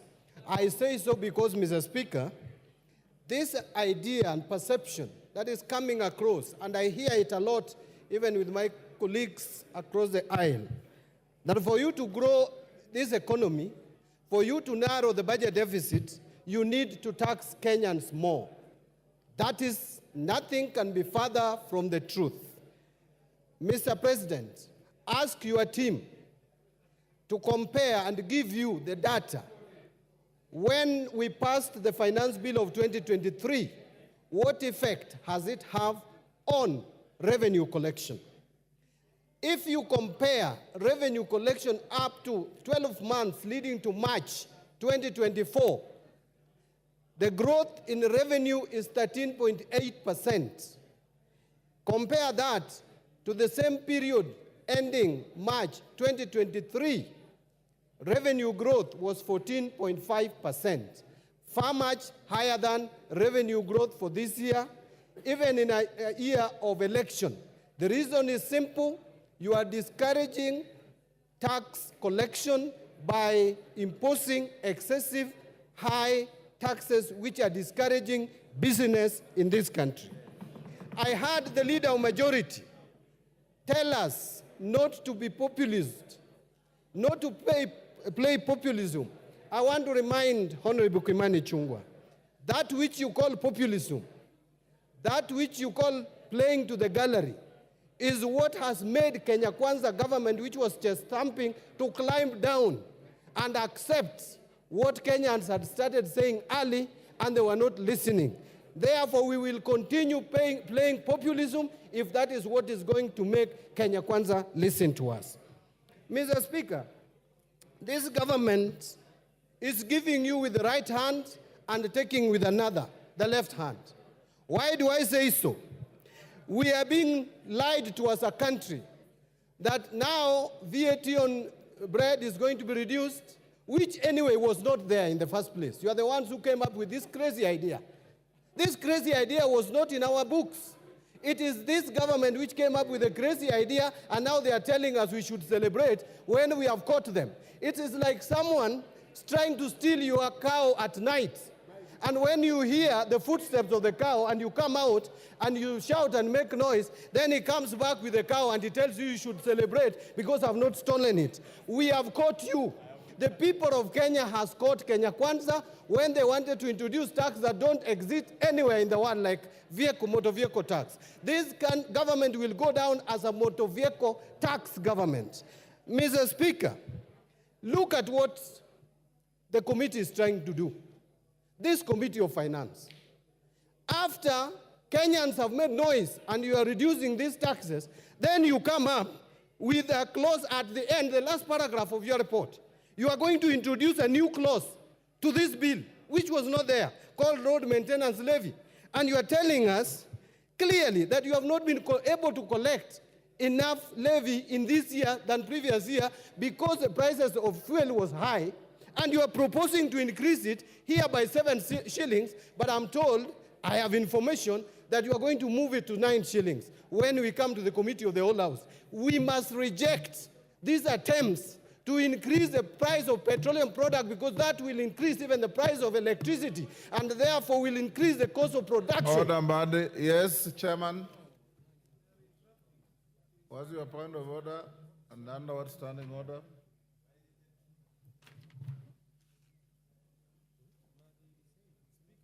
Give him the mic. Honorable Speaker, I raise under standing order number 91. Is it in order for my very learned colleague and senior in the profession to mislead He's this not House? learned, he's educated. Okay. My senior accountant. Gender Molo, you should defend the profession. Is it in order, Honorable Speaker, for CPA Bandi, an experienced accountant and a very experienced lawmaker, to say and to inform this House that the report on the Finance and National Planning is amending the road maintenance levy to increase fuel prices? He should know better that an increase in the fuel prices is contained under regulations on the Kenya Roads Board Act. And therefore, introduction of increase of fuel cannot be done on a finance bill. It is just a matter of simple logic that such an experienced legislator should know, Honorable Speaker. Yes, Badi. Finish up. Badi, finish up. Give Mandi the mic. The mic. Mr. Speaker, I'm shocked that the chair of Finance and Planning Committee does not even understand this report. Let us go to page 3, is it 397 or 377? There is the last paragraph, Mr. Speaker, and I want to read it if you allow me. New clause 66. New clause 66, road maintenance levy. The committee notes that the road maintenance levy is charged on all petroleum. I don't want to read all that. It says, the addition of the committee to help raise sufficient funds to maintain and repair roads across the country, the committee recommends an increase of the levy pursuant to Section 3 of the Road Maintenance Levy Fund Act from 18 shillings to 25 shillings per litre on all petroleum products. Mr. Speaker, new clause means what? You are going to put a new clause. Order. You know, Mr. Speaker, yes, Kimani. I came to Parliament. Order. Nothing personal, Mbadi. Honorable You are a Speaker, senior. Honorable Speaker, this matter was first raised by the Cabinet Secretary for National Treasury. Wait, no, for Cabinet Secretary for Order. Transport. He has been challenged. Let him Hold respond. on. The committee extensively deliberated on this matter. And it's a matter of fact of law that you cannot bring an amendment to increase fuel through the Kenya Rules Management Act. And therefore, Honorable Speaker, so when the committee will be proposing amendments during the committee of the whole House, we have already submitted our report that this cannot be done on this finance bill, and that is a fact. So, in as much as Honorable Speaker, our friends here, on one hand, they are saying they want to discuss the finance bill, the proposals as they are. On the other hand, they are saying they want to discuss the report. I think they should also declare whether they want to discuss the finance bill with the report as it is. Order. Next, Murumba Chikati. Order. You have an opportunity to amend this bill at the committee of the whole. So hold your horses and Murumba Chikati. Badi's time is over. Your time is over. Murumba Chikati. You send us. Thank you, Mr. Speaker. Mr. Speaker, while supporting this bill, let me also try and look at the needs that are facing our country across the sectors. Mr. Speaker, one of the biggest challenges and why I support this bill. Yes, order, Chikati. What is out of order, women rep for Migori? Mr. Speaker, you Under what standing order? You will get it. I'm a first time. I don't know the standing order well, but you need to know that there are women in the House. Mr. Speaker, kindly balance. If you can't see us, we can walk around. You'll be seeing that there are some female figures in the House. Are you alleging that Millie Odhiambo is not a woman?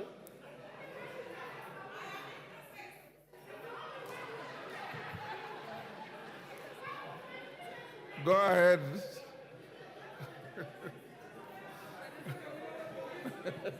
Yeah? Chief?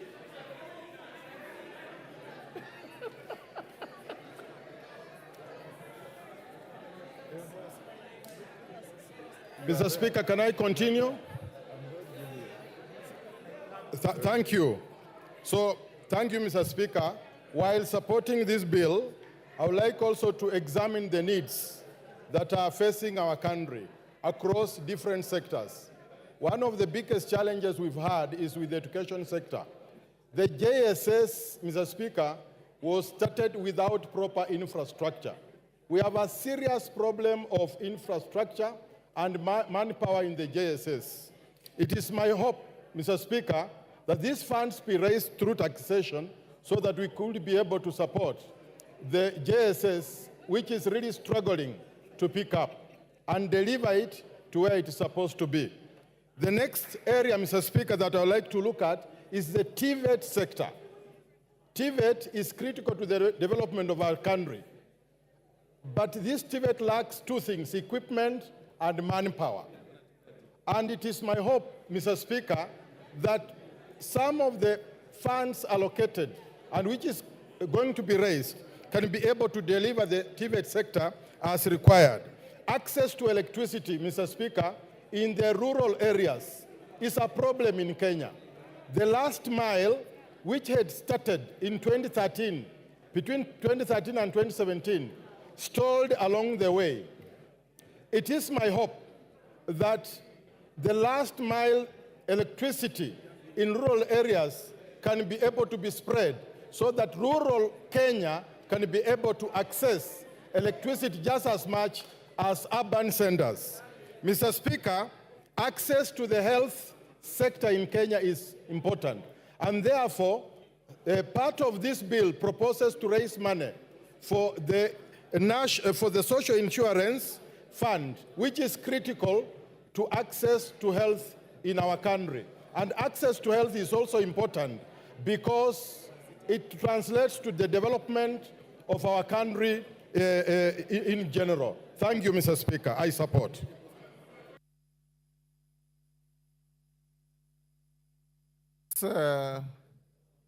Chikatu, you finished? Yes, what's your point of order? Sorry, I was consulting with the chairman. Mr. Speaker, there seems to be a serious level of misrepresentation in the documents that we are looking at. And we trusted that the report by which we are comparing the debate on the bill is accurate, is honest, and is straightforward. It has transpired by the words of the chair of the committee, who has signed the document, that the document did not bear this issue on RMLF. Now, Mr. Speaker, all of us have come here with good faith, and we want to debate this thing in the best of faith as we can. We have even accepted that these issues, although they are going to come in future, in fact, it is like we are anticipating debate, but we have accepted that the chair of the committee will do what is honorable, which will be to make these amendments at the committee stage. But if with this serious misrepresentation, if you work out the maths, you are talking about billions as arising out of that element of raising 9 shillings on RLMF. Now, do we still have good faith that we are dealing with a report which will end up in changing what people are saying out there? Or is it that we are debating this bill, and when we come to the committee stage, then we will be faced with different things? Thank you. Mr. Speaker, please attend to that so that we can have a debate which is correct and forthright in the House. I hear you. Mishimbogo. For the point, Kajwang, I hear you. Mishimbogo. Asante sana Mheshimiwa Spika. Mheshimiwa Spika, kwanza niwapatie kongole wa Kenya kwa kusimama kidete na kuweka kilio cha haki katika mswada huu wa fedha. Na niweze kusema kama ulivyosema, tunazungumzia ripoti na tunazungumzia pia huu mswada wenyewe. Na katika ripoti imezungumzia haswa ya kwamba wataweka kifungu 66 waweze kuongeza pesa ile ambayo itakuwa inatoka katika mafuta kutoka shilingi 18 mpaka shilingi 25. Na tunasisitiza hapa ya kwamba jambo hilo halitafanyika, na tukifika Committee of All House jambo hilo lisiweko, kwa sababu iwapo itaongezwa basi itakuwa yale yote ambayo yamerekebishwa ni bure, kwa sababu ukiongeza mafuta umeongeza uchukuzi, umeongeza mambo ya kutengeza bidhaa, umeongeza kila kitu, yale yote itakuwa ni bure. Jambo la pili, Mheshimiwa Spika, hata sisi kama Wakenya iwapo tunataka kukimu bajeti yetu, haiwezi kuwa njia ni moja tu ya kuweka ushuru kwa Wakenya ambao ni walalahoi na wamefuka ukutani. Lazima tubadilishe mbinu, lazima tuwe na mbinu mbadala ya kufufua viwanda, ya kujenga viwanja na kutafuta njia ya kupata mapato ya taifa letu la Kenya kupitia rasilimali nyingi ambazo tunazo katika taifa la Kenya. Mheshimiwa Spika, niweze kusema pia haya mambo ya mazingira, kuongeza kodi ya mazingira, na tumezungumzia ya kwamba sodo na nepi kuwa zinapatikana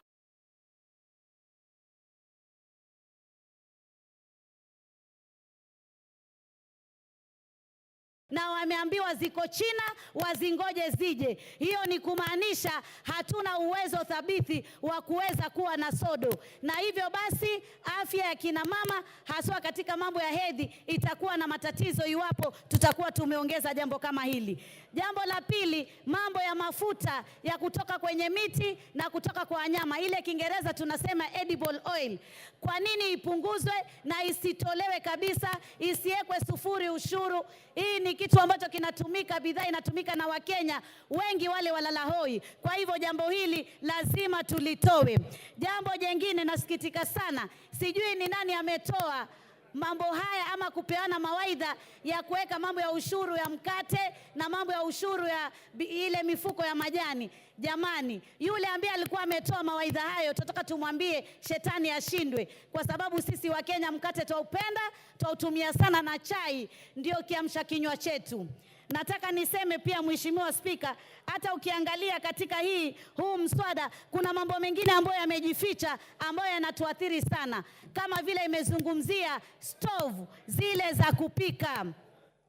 Stovu zile za kupika ni stovu ambazo Wakenya wengi ambao hawawezi kununua meko za kutumia gesi wanatumia stovu, na hizo pia zimeongezwa ushuru.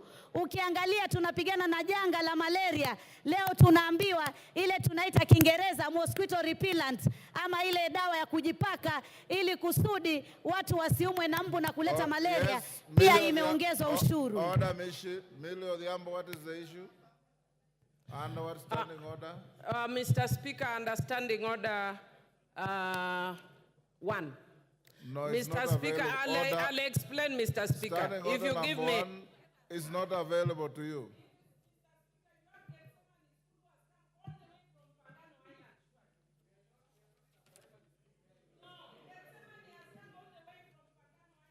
Millie, I have the school here and I'm going to acknowledge them. If that is what you want to raise, and it's out of order for you to shoot into the debate on finance bill to mention a school from Mfangano. Take your seat. Take your seat.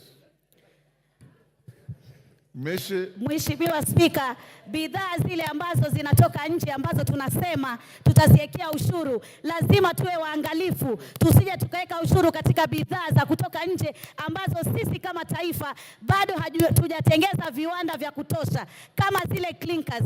Sasa hivi tunajenga manyumba ya bei nafuu na tunatumia material nyingi sana, na hivi basi hatuna viwanda vya kutosha vya kutengeza bidhaa kama hizi. Kwa hivyo lazima tuangalie wakati mwafaka ambao tunaweza kuongeza ushuru kwa bidhaa za kutoka nje, wakati tumetimiza na tumekuwa na uwezo kama taifa la Kenya. Vile vile pia nataka niseme ya kwamba mambo ya magari, ambapo magari tulikuwa tunaambiwa ya kwamba ni mapato, na tulipoambiwa ni mapato ya kwamba tuweze kutoa ushuru. Nataka kusema magari si mapato. Magari ni ile tunasema asset kwa Kiswahili, rasilimali, na huwezi kumtoza mtu ushuru katika rasilimali. Jamani, tupunguze matumizi ya kiolela katika maofisi yetu.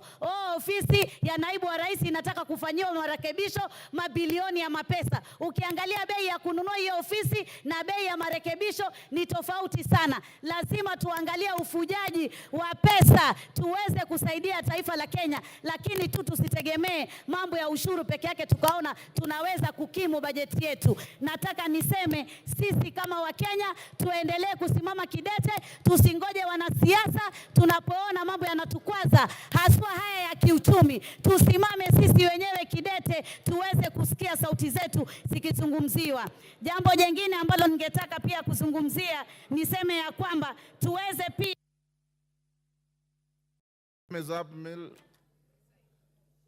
Honorable members, before I give the next member, I want to acknowledge in the public gallery Gethsemane Gardens Academy from Suba North, Homa Bay.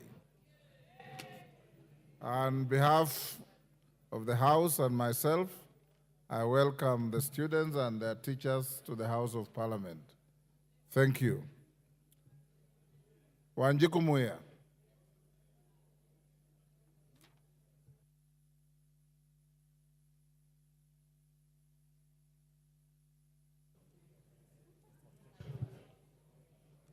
Thank you, Honorable Speaker. I stand to support the Finance Bill 2024 because the proposal from Nyandarua County and Kipipiri have been heard. And I want to confirm to the farmers from Kipipiri that their potatoes will not be taxed. But having said that, Honorable Speaker, as the chair of regional integration, I want to put information to the House that as EAC, we are a community. And I want to discourage members from debating and indicating that the bill is against the eggs from Uganda. That is not the essence of having a community. We can debate it nicely. The eggs from every region within the community are allowed. You can have them from Uganda. So constrain debating on that matter, because as long as you pay, but let us discourage to discuss that the eggs from Uganda, the onions from Tanzania. We are a community, we can also sell to them. Honorable Speaker, I want this House to be honest to the Kenyans and more to the Gen Z. Honorable Speaker, we have a budget. And because many members have debated on the issues that were raised by Kenyans, and I want to congratulate the committee by the very able chair, Honorable Kuria, because they had the proposal of Kenyans on vehicle, on agriculture, on all those things that have been debated. I want to restrain myself from debating on the same and seek that this House become honest for once to the Kenyans. Honorable Speaker, we must ask ourselves, do we need a budget? Of course, yes, we need a budget. How do we finance the budget? Honorable Speaker, the Council of Governors have been camping at State House asking for more funds. Honorable Speaker, these members, led by myself, have been camping at Honorable C.S. Murkomen asking for roads. Honorable Speaker, these members have been speaking of JSS teachers, asking for billions to pay them. These members have been speaking for the old, asking for more than 40 billions to pay the senior citizens.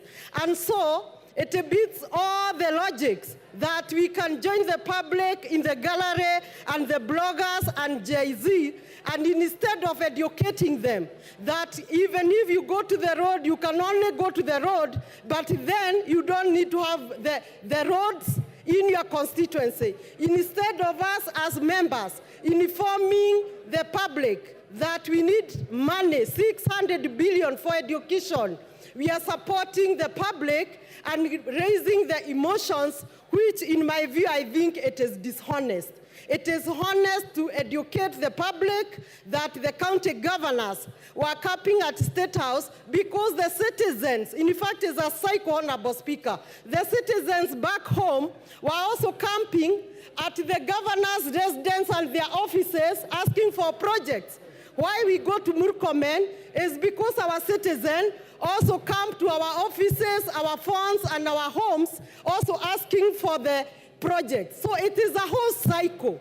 And somehow, the budget is also political. You need to do a road in your constituency. The governors need to do their project in their counties. Where will the president get the money? The money has to be raised. And then there is no need of raising emotions and trying to support the bloggers who are only saying reject the finance bill, and yet they are not saying reject the roads in our constituency. Honorable Speaker, I want to put a point about the treasury boards. As much as we want to defend the locals, we also need money, and no village can stay alone. We also need money from investors. I have seen that the Treasury Board, particularly the infrastructure, and I'll be moving an amendment I have already put possibly to your office or the clerk. It will be charged effective July 5%, while for investors will be charged 15%. I feel this is very high, on the very high side, and for purpose of continuity of government earning money and quick money from treasury boards, particularly the infrastructure, it is my hope that my amendment and those who support me will go through. Honorable Speaker, without so much, I just want to insist that this House be honest. We need a budget, and a budget. Thank you, Muya. Honorable members, I want to repeat what I order. Those who intend to file amendments, remember we said by 1 o'clock tomorrow, you must have filed your amendments. Beyond that, they will be rejected. Okay? Babo Wino.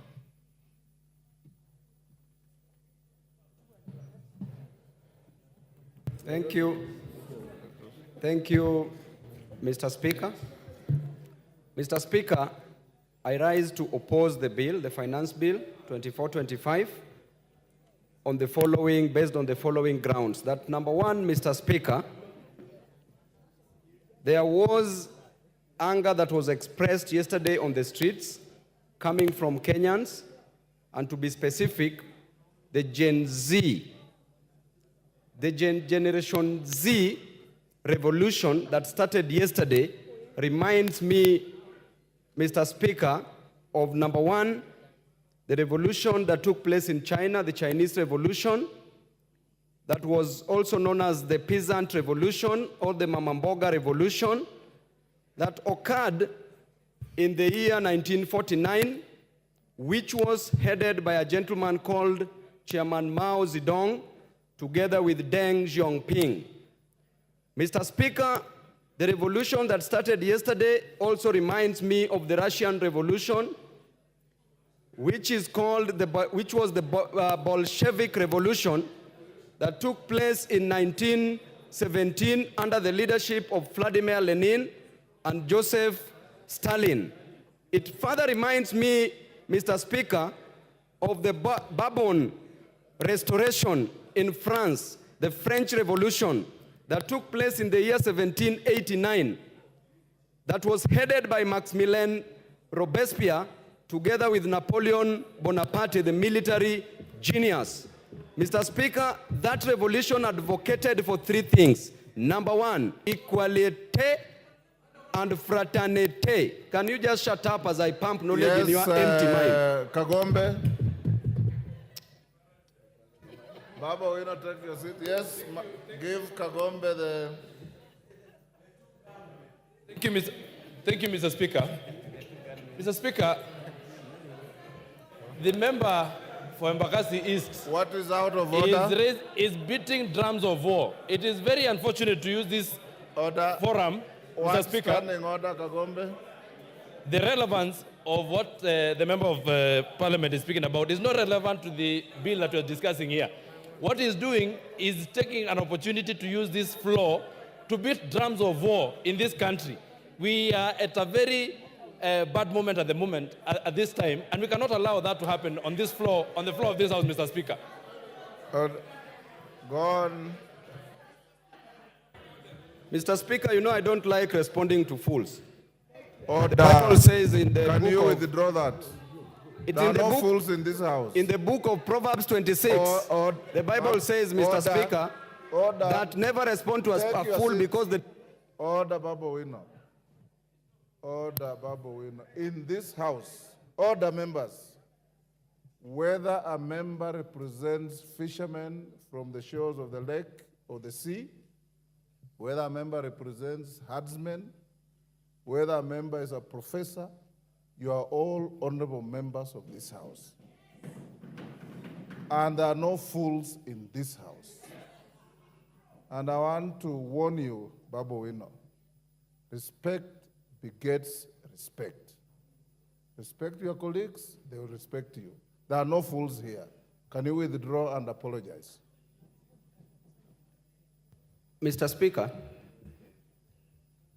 a fool is somebody who does not understand something. Order. Order.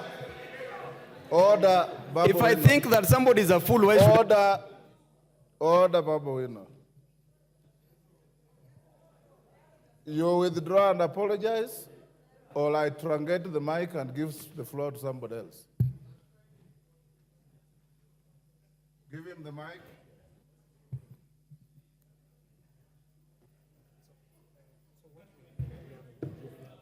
Yes, Babu. I withdraw. And apologize. I don't apologize, Mr. Speaker. Withdraw and apologize. You can give the mic to somebody else, Mr. Speaker. Okay. And I don't withdraw. Okay, truncate the mic. Mutunga. Yes, Chonga. Give the mic to Chonga. Thank you, Speaker. Mr. Speaker, you made a statement before the House went for lunch that people should not even need to remove their cards from the sockets. Mr. Speaker, they didn't. I went there, Mr. Speaker, after lunch I was number 7. When I came here, I was told I'm still number 7. Right now, the number of members who have contributed are more than 30, Mr. Speaker. So I wanted to know whether indeed you are still going with the list, or maybe you have changed the rules so that those who may not have a chance to speak can do something else. Chonga, utaongea, hakuna shida. Honorable members, as you debate this, I want to repeat this. You know, there are people with various levels of education, various levels of knowledge, various levels of wealth, and many other things. Humility costs nothing. Respect costs nothing. The fact that somebody has said something you don't like doesn't make him a fool. The fact that somebody has said something you don't agree with doesn't make him a fool. Enda soma kitabu kiliandikwa na Mwalimu Nyerere akifafanua tofauti ya pumbavu na mjinga na utaelewa. Endelea, Bwana Mutunga.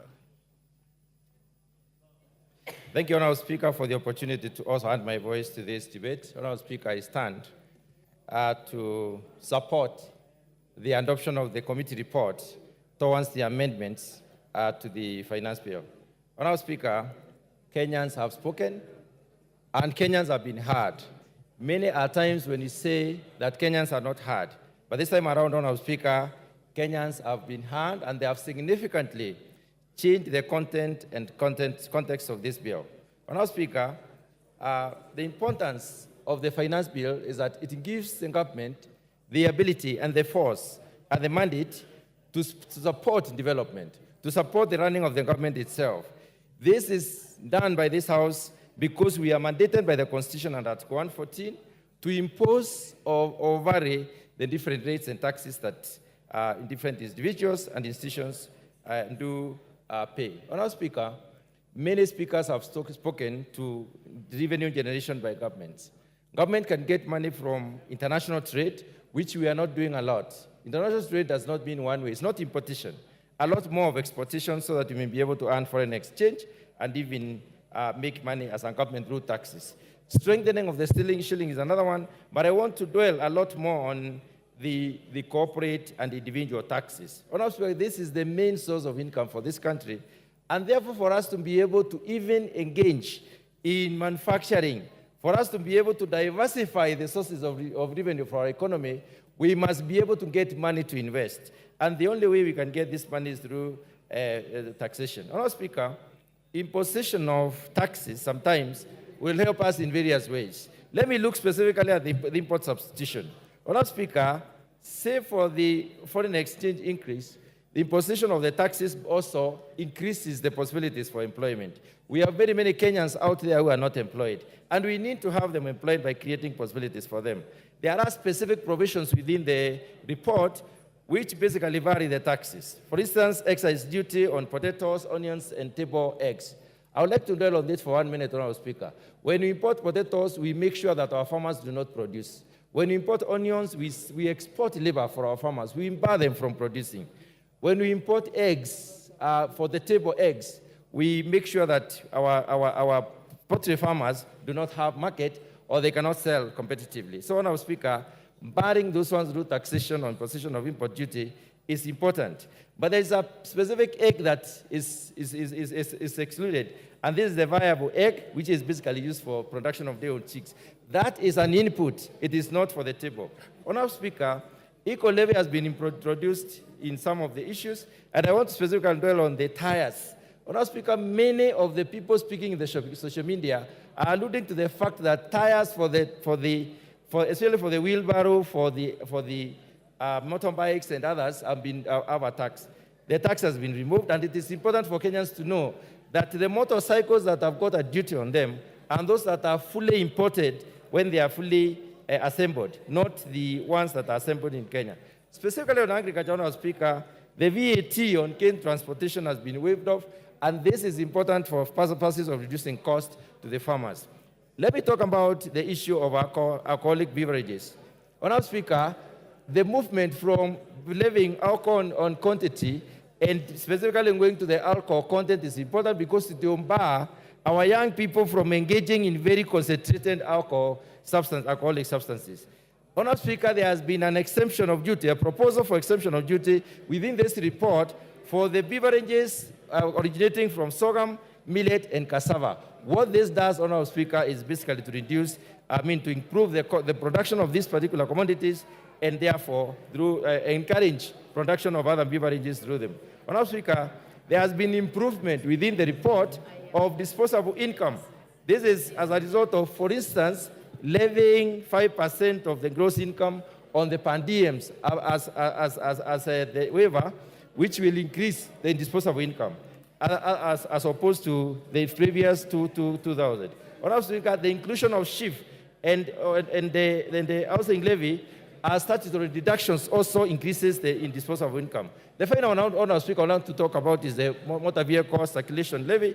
This was a major issue, and I had also proposed to bring an amendment on this particular issue, but I'm glad the report recognized that and did away with it. Honorable Speaker, this report is balanced. We must raise some money. We cannot reduce everything. We cannot remove everything. We should be able.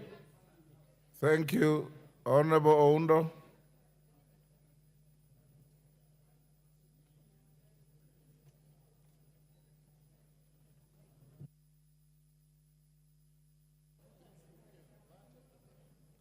Thank you, Honorable Speaker. It has been a long wait, but it's worth it for the people of Funyula and the people of Samia. Honorable Speaker, on the onset, a finance bill is meant to cure two issues: to make proposals for revenue raising for that particular financial year, and to make administrative changes to existing financial or revenue raising measures and taxes of that kind of a nature. Honorable Speaker, as I stand here today, I join the Kenyans all over the country who have been very unequivocal that they reject this particular bill.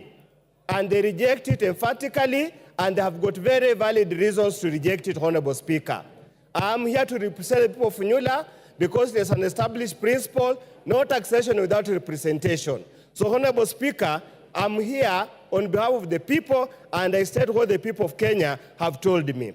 Honorable Speaker, just perusing through the draconian measures contained in this bill, Honorable Speaker, clearly indicates that drafters of the bill are sadists, are impervious to the suffering of the people of Kenya, and I call upon the cabal and the coteria that presented this bill to go and soul search and find out, are they part of the Kenyan people or they are part of the oppressors? Honorable Speaker, in all fairness, how would you impose an income tax on an asset? How? I mean, a car is an asset. It's not an income generating activity. How do you impose income tax on an asset? Honorable Speaker, how do you impose income tax on the very basic things? Bread, sanitary pads, whatever they call it. In our days, they used to call them napkins. Nowadays are called pampers.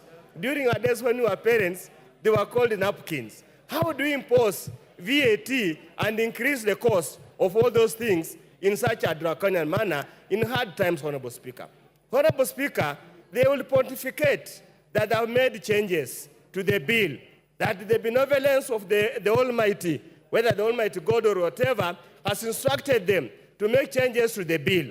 Honorable Speaker, and I still hold my position that a committee report does not navigate or does not negate a bill.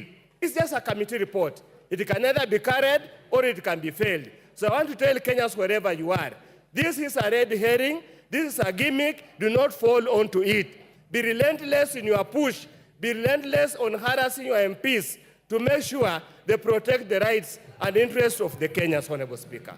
Honorable Speaker, as we stand here, we have passed two finance bills under this regime. We have passed this second one, we passed the first one, this is the second one, under this regime. They keep on gloating that we have reduced the fiscal deficit. That from 6 point something to 3 point something, Honorable Speaker. And I want Kenyans to understand this. Any reduction in fiscal deficit must be commensurate with improvement in GDP growth rate. Honorable Speaker, the GDP growth of Kenya has stagnated at 5%. And the World Bank estimates this year indicates likewise it will remain the same at 5%. So the so-called fiscal reduction of fiscal deficit is a paper story, has no impact at all on the ground. Honorable Speaker, we need to be very careful. This is a country of close to 50 million Kenyans. And all Kenyans must be treated equally without discrimination. Honorable Speaker, imposing a tax or some kind of raw material, clinker, so that you benefit, you improve the economic value of a particular player in the industry is unconstitutional and is extremely unfair. As I conclude, Honorable Speaker, I really want to send a message to the President. And if he has read the book of Chinua Achebe, Okonkwo was told, this boy has called you father, don't kill him. He went ahead and killed him because he has been told by customs to kill him. IMF, Brinted Wood, and the USA is telling you to kill Kenyans, but the Kenyans are crying, the blood of Kenyans will remain in your hands. Thank you, Honorable Speaker. I oppose. Naomi Wako. I have the mics. Thank you, Honorable Speaker, for allowing me to add my voice to this very important debate on Finance Bill 2024-2025. And from the onset, I confirm that I support and also congratulate the committee led by Kimani, as he has done very well together with his committee, and also having gone through the report. I congratulate the committee because they have put into consideration the many concerns that Kenyans have brought through public participation. As I say that, Honorable Speaker, it is unfortunate that our young people have been on the streets for the last few days, and some of them have gone through challenges because of that. Others have been injured, and that is just because somebody somewhere is spreading lies, talking a lot of lies to the nation and misleading the nation. It is unfortunate that today we are here debating on finance bill and also telling Kenyans how that finance bill will help us to facilitate the budget that we passed last week. Honorable Speaker, I have been visiting some of the ministries, and anytime you go to the Ministry of Transport, you go to Health, and you go to different ministries, you find our honorable members, colleagues, waiting to be served and demanding for projects to be taken to their constituencies. And unfortunately today, they are here fighting the methods of financing our budget and supporting the budgets they have been pushing for. When some of us are here in the House and debating and trying to push the agenda for the government, they are moving from one place to the other, looking for opportunities to do businesses in the ministries and with the Kenyans, and today they are here fighting and misleading Kenyans. Honorable Speaker, the most important thing that we can do today, it is to help our government to be self-reliant. And by doing that, we will be able to reduce the dependence on foreign assistance, the finances that we receive from there. When we took over this government, it is quite clear that the economy was very bad. But today, we are not there. Honorable Speaker, I support this finance bill because for the first time, you remember very well that pastoralists lost their livestock, 80% of our livestock. And for the first time, 1 billion has been put in the budget, which this finance bill will support. For the first time, the school feeding program has been well catered for. For the first time, the teachers, 20,000 teachers will be added, and again, after employing 50,000 teachers. Honorable Speaker, the government is quite focused, and that is why, and listening to the people, we have that listening here. The government has been listening through public participation, and that is why today we are saying 16% VAT on bread has been removed. VAT on transport, on sugar, and has been removed. And no increase on mobile money transfer. It remains 15%. And these are some of the things that activists keep cheating people and spreading lies and making our young people to go on the street. My advice to people is let us support this and see the fruits, because by passing false information to people, we will not help them. But by passing this, then we'll be able to support our budget and facilitate different ministries so that we can bring the transformation that we want. I fully support, and let us make sure that Kenya is self-reliant. Thank you, Honorable Speaker. Susan Kiamba. Thank you, Honorable Speaker, for giving me a chance to also contribute to this very important bill. First and foremost, I think it's prudent for Kenya to compare itself with our neighbors in terms of the tax rate. But I think it is evident that as we compare ourselves with other peoples in the region who are taxing their people much more than us, we have to look at the local context where our Kenyans are. Kenyans now are economically at their knees, very vulnerable. And anybody attempting to add anything on top of the suffering Kenyans, it will not actually do justice. So I think it is very dishonest for us to compare ourselves or to get inputs from international financiers and imagine that Kenya is in the same situation.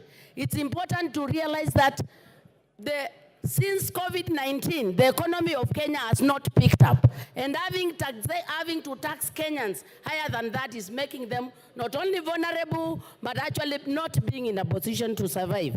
Secondly, this debt we have been talking about, everybody says we are taxing them because we have to pay our debt. And I say, right, we have to pay our debt. But this debt has been acquired over a period of 61 years. You cannot acquire debt in 61 years and you want to do away with the debt in 2 years. That means overburdening the people. We have to be strategic in dealing with the debt. We are not dying tomorrow as Kenyans. We need to pay the debt in a manner that enables our people to continue to grow. So when I hear this passion of wanting to tax Kenyans so that we pay a debt, we need to recognize that this debt is very old. And we need to be strategic and then deal with the debt for the next 5-7 years. And that way will allow our Kenyans to survive. Thirdly, Honorable Speaker, it is very shocking, even since Finance Bill 2023, we are borrowing money to do reproductive activities. We say we are poor, we need money. But the little money we get, we go and put in housing. We go and put in health care. While I accept is valuable things, but you cannot have the few coins you have, instead of putting them in something productive, you put the small coins in a dead hole. When you build a house, when will it generate income? So that we collect taxes. I think we need to sit down and have a finance bill that is strategic, enabling, and can take Kenya forward. We cannot have a finance bill where the little money we have, we are actually putting them in a hole. When we go and build everybody a house, it is a good thing, but is it right for us now? The small money we have, we must put it in a reproductive activity. And I do not see anything like that in this finance bill. Honorable Speaker, I think when we did Finance Bill 2023, Kenyans had very many problems. The Finance Bill 23, we have not even seen the fruits. People are still in burden. They are still overburdened. We've never seen the fruits. I think it is prudent. I think it is prudent to wait for the interventions we did, to wait and see where the kind of fruits we are getting, so that the finance bills are progressive, building from each other. We should not just be very passionate of collecting taxes without enabling the Kenyans to grow. Let's look like some of the investment. One of the very strategic projects in Finance Bill 2023 was the Asla Fund. Where are we in Asla Fund? getting money, putting in horse, and then you ask Kenyans to give more money. From where? You cannot milk a cow that is eating nothing.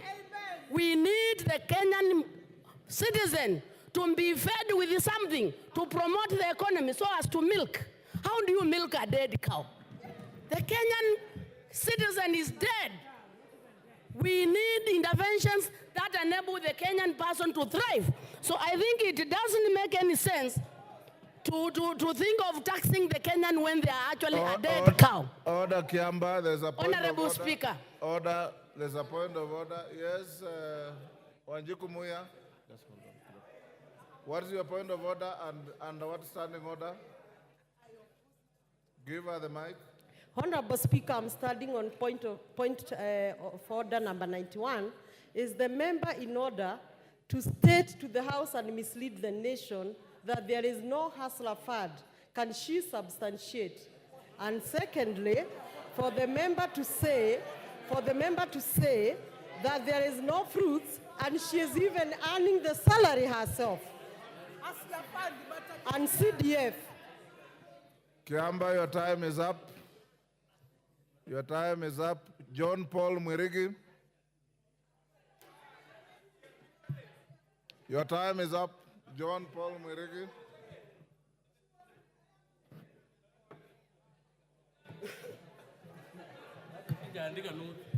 Check. Okay, thank you very much, Madam Speaker. Madam Speaker, I rise also to contribute on this motion, on this bill, Madam Speaker. Madam Speaker, the Kenyan citizens, Madam Speaker, sent us to this house, Madam Speaker, to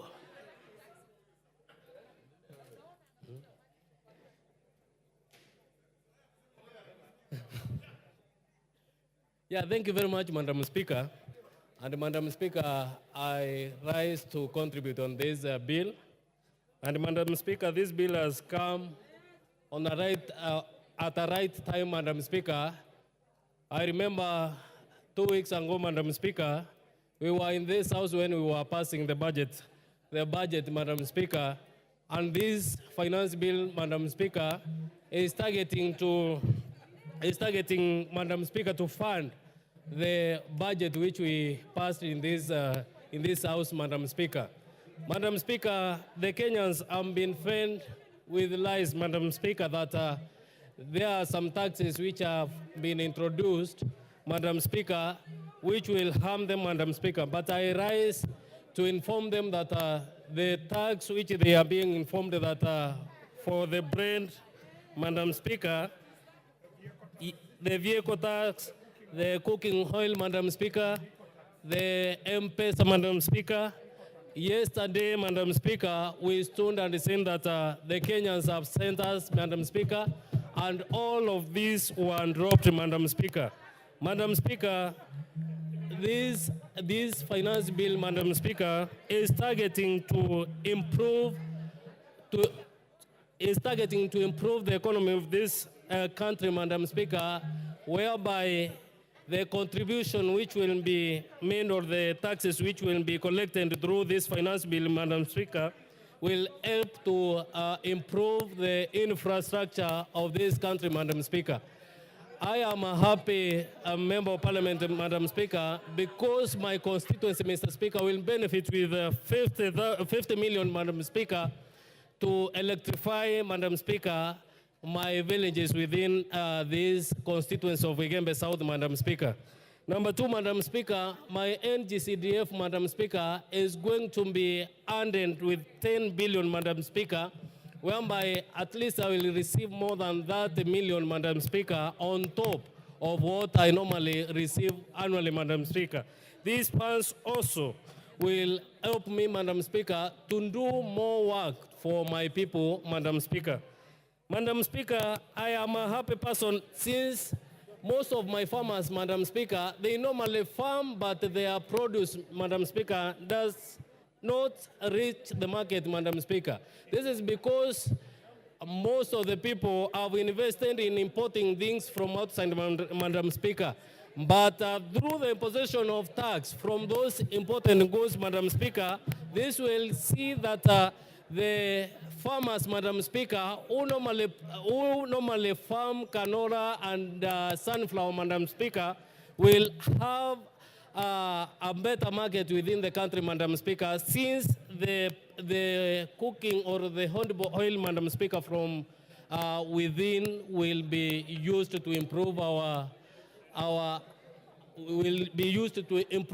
industries, Madam Speaker. Also, Madam Speaker, on the poultry farming, Madam Speaker, my farmers, because most of them, Madam Speaker, normally farm poultry, Madam Speaker, the imposition of tax on the important eggs, Madam Speaker, will see them access the market well, since the internally produced eggs, Madam Speaker, will be readily available in the market, Madam Speaker.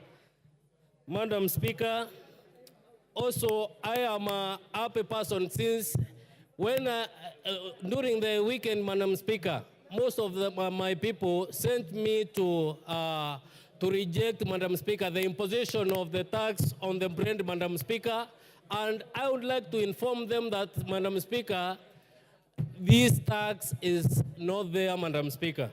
With all those, Madam Speaker, I beg to support. Thank you. The Honorable Member for Bamachoge Borobu, Honorable Obadia Birongo.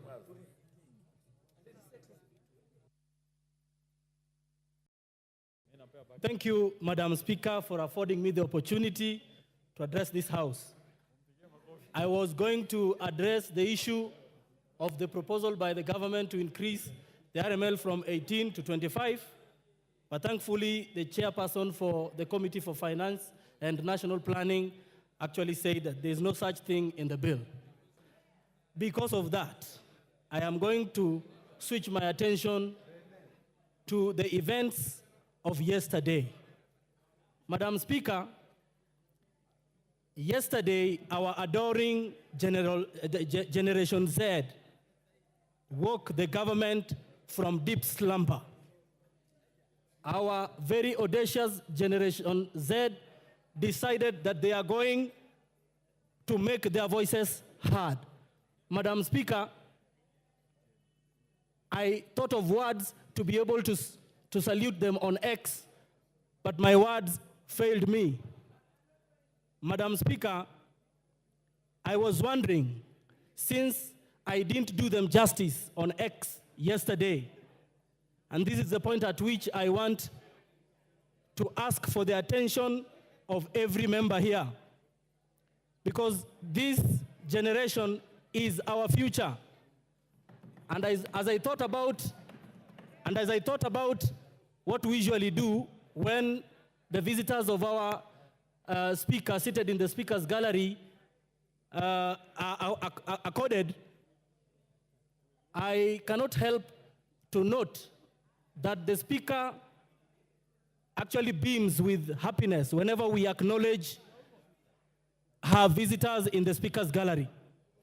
It is in the same vein that I wanted all of us, in saluting what Action Gen Z did yesterday, and noting that, Madam Speaker, that Gen Z actually represent the best of our country, and that yesterday they were only exercising what is very clearly in our Constitution, Article 1.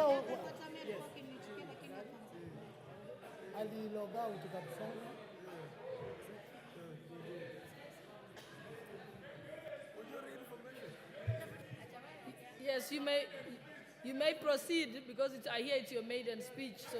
Now, thank you so much. And so in honor of Gen Z action yesterday, I wanted to ask all of us to stamp our feet in recognition of what they did yesterday, because it was all constitutional. Thank you, Madam Speaker. I thank you. The Honorable Member for Githunguri.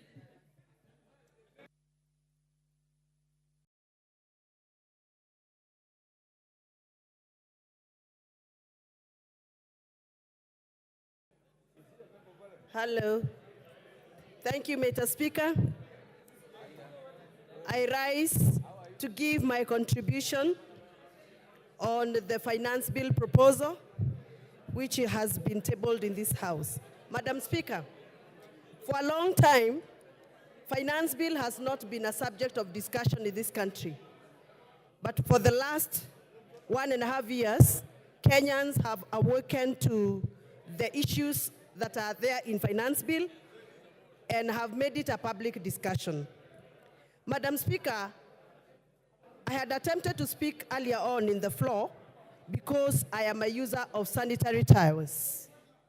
And as a user, as a mother, as a woman leader, I am greatly concerned that the price of sanitary towels and diapers is not only going to affect the mothers and the users of those items, but is going to affect the budget of individual homes.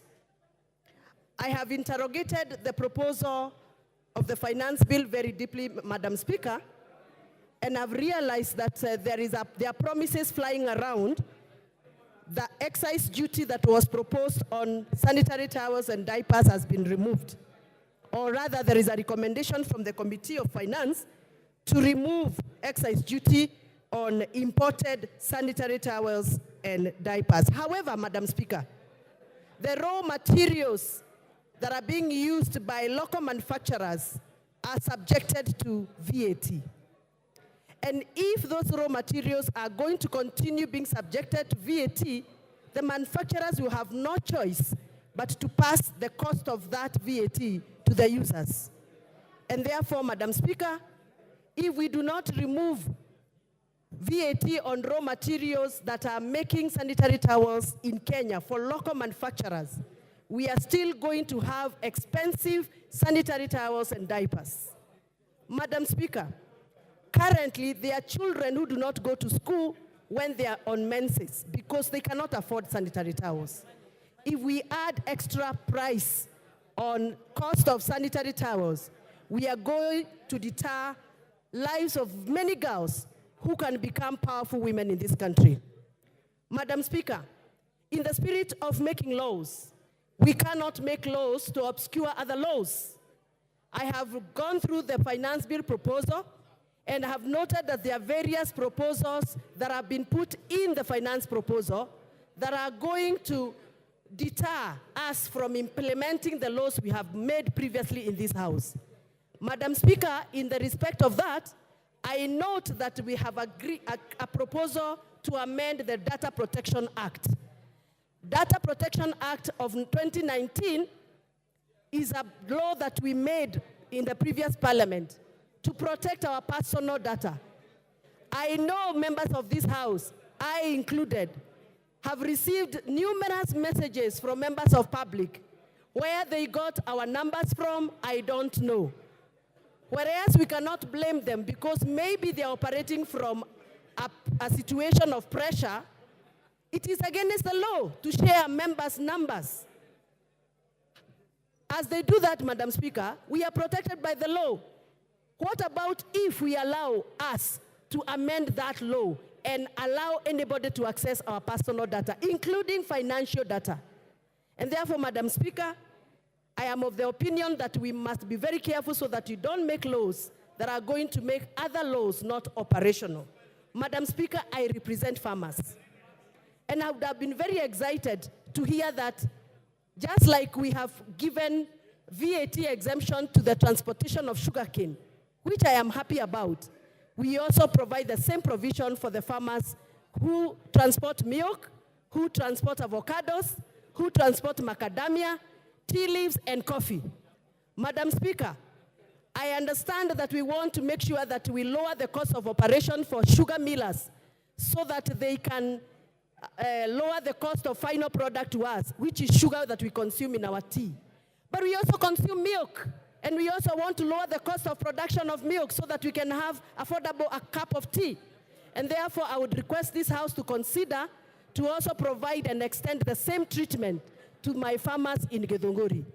With those very many remarks that I have made and I have observed, I am still not convinced that I should support The Honorable Member for Homa Bay.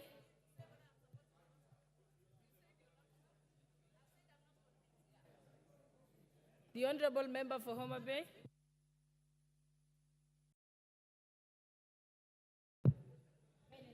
Thank you so much, Madam Speaker, for giving me this opportunity to also debate and make contributions on this finance bill. Madam Speaker, I rise to, from the beginning, I say that I reject this finance bill. Madam Speaker, the reason as to why I'm saying I'm rejecting the finance bill, not just rejecting partially, but in totality. Because, Madam Speaker, this is a finance bill that from the onset, there is always increased taxation, item by item, detail by detail, up to the end. I want to say, Madam Speaker, because I recognize that we were advised by the Honorable Speaker Wetangula that we can present our contributions based on linkages, based on our opinions, based on the budget, and based on the finance bill that is current on the table. Madam Speaker, I want to say that as Kenyans, first and foremost, we were disappointed with the presentation that was given by the PS Treasury. Madam Speaker, I want to say that Kenyans keenly listened to how revenue was going to be generated to fix what is proposed in the budget. Madam Speaker, I want to say that Kenyans were left shocked because what was proposed, one of the things was we raised revenue because we want to sort out our pending bills. Madam Speaker, it is on the floor of this House that we were told that we have to wait for consolidation of the pending bills in this country by October. For that reason, Madam Speaker, I reject even the reason as to why we are increasing the taxes so that we can foot our pending bills. Madam Speaker, I want to say that this House, the leaders must rise up and support. And I want to ride on the presentation by MP Honorable Sylvia, who said that personally she does not understand what a finance bill is. I want to say that even yesterday we know that our colleagues were invited at State House. I thought they were going to make meaningful contributions, Madam Speaker, and give contribution as to why they think they are under siege in the respective constituencies where they come from. Madam Speaker, I want to register in this House that we share as colleagues, but the kind of issues that we are saying that we are relying, the Azimio of this other side of the opposition is relying on social media. Why did they choose to act, Madam Speaker, on the social media by telling us along the corridors that all the things you were arguing about, we have dropped? Madam Speaker, that was bread issue. Madam Speaker, the taxation of the motorcycle, which means they are also conflicting and contradicting what they're saying, Madam Speaker. Why did they also choose to act on the issues of social media? Why did they choose to respond to the Fourth Estate? Madam Speaker, I want to say that public participation needs to be redefined in this House.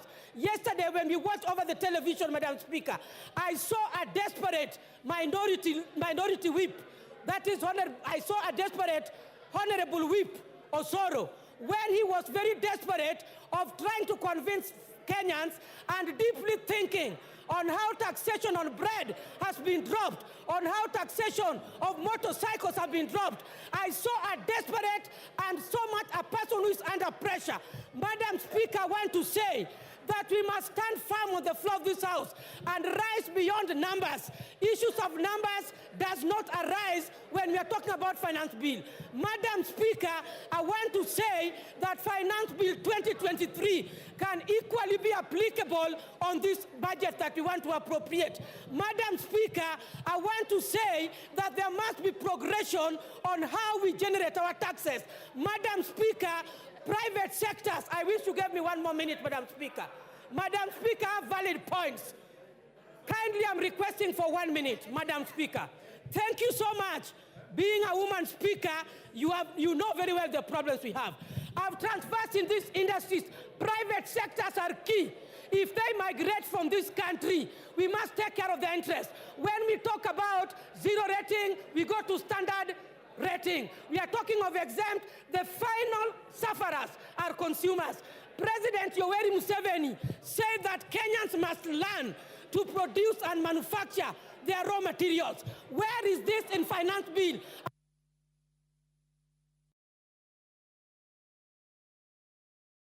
Thank you. The Honorable Member for Alego Usonga, Honorable Samuel Atandi. Thank you, Madam Speaker. Madam Speaker, I want to make a few observations.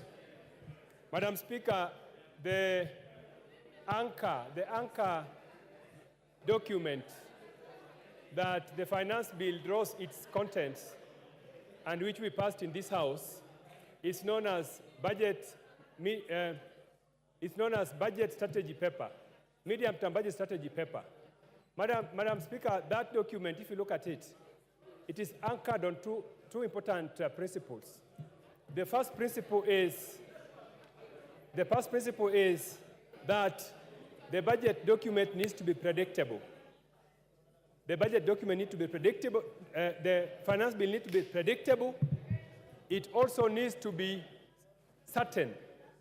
The reason why this is anchored in this document is because, Madam Speaker, investors and businessmen, when they want to do business in a country, they must be certain that the tax laws that will prevail are long-term and that they are able to allow them to plan their businesses. Madam Speaker, before I joined Parliament, I used to work in the banking sector. And Madam Speaker, we could engage business people and we help them to draw strategies for business. One of the things that we look for when we are doing this, Madam Speaker, is that how will the tax environment obtain in the next 2, 3, 4 years? Madam Speaker, if you look at this tax bill, if you look at this finance bill, Madam Speaker, we just did finance bill last year.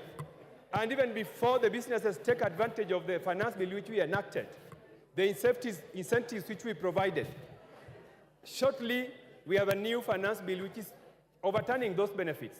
Madam Speaker, this is the reason why, Madam Speaker, I want to oppose this finance bill, because it is taking away the benefits that we gave to businessmen just the other day and taking them away. Madam Speaker, for instance, a tax like import declaration fee. In the last finance bill, we had lowered this tax because we realized that there are so many raw materials which our companies need, our industries need, which we must import. Now, in this finance bill, that tax has been raised by 1%. Honorable Speaker, this is going to hurt the manufacturing sector. I have heard many members claim that this finance bill is good for manufacturing sector. It is not, because the raw materials which we are going to rely on to produce, and this country does not produce a lot of raw materials, we are going to import them at a high fee. Secondly, Honorable Speaker, there are some taxes that have been introduced, such as VAT on financial services. Honorable Speaker, only 14% of Kenyans are enjoying banking services. In most African countries and developed countries, you find that about 50% of citizens are enjoying banking services. Now, if we introduce 16% VAT on financial services, Honorable Speaker, you are telling many Kenyans not to enjoy banking services. This is going to be a serious drawback in our campaign to have many Kenyans get banked. But Honorable Speaker, this also applies to the new tax which we are introducing on mobile money transfer. Honorable Speaker, there's a tendency for this House to continue to tax money transfer services. Last year, the excise tax on money transfer services was 15%. We are trying to raise it to 20%. Honorable Speaker, we need to realize that just sending money is not really production. So if we continue to tax people because they are using mobile transfer services, it is very unfair. Honorable Speaker, as I conclude, one of the reasons why we do not meet our tax targets is because of something we call taxpayer morale. Honorable Speaker, the reason why somebody will willingly pay tax is because if their morale is boosted. This bill does not boost taxpayer morale, and I foresee a situation where taxpayers will refuse to pay their taxes. And this is happening, Honorable Speaker, if you go to KRA, the officers in KRA are merely collecting bribes because taxpayers are refusing to pay tax. They rather keep the tax, and when officers of KRA go, they bribe them. So, Honorable Speaker, we need to have a tax regime that promotes taxpayers to have morale so that they can willingly pay tax. Otherwise, Honorable Speaker, I oppose. Thank you. Thank you, Honorable Atandi. Mary Mase. Honorable members, if you have spoken, please log out. Oundo, you have spoken, you are still on the screen. Otienda Mola has spoken, is still on the screen. You block other members from appearing on the screen. You've logged out now, thank you. Mary Mase. Thank you, Honorable Speaker. I've been queuing since morning. I thought you had forgotten that I'm here. Honorable Speaker, from the onset, I want to appreciate the chairman of the Finance Committee, Kimani Kuria, and his entire team for a meticulous job. The manner in which you have handled the making of the finance bill is indeed commendable. Having said that, Honorable Speaker, Article 221 of the Constitution and Section 39(2) of the Public Finance Management Act, Cap 4 and 2, and Standing Order 235, subsection 5, provided for the execution of the estimates of revenue and expenditure, and underline revenue. Honorable Speaker, this process is not complete until the passage of the appropriations bill. And the passage of the appropriations bill is not possible without the execution of the finance bill.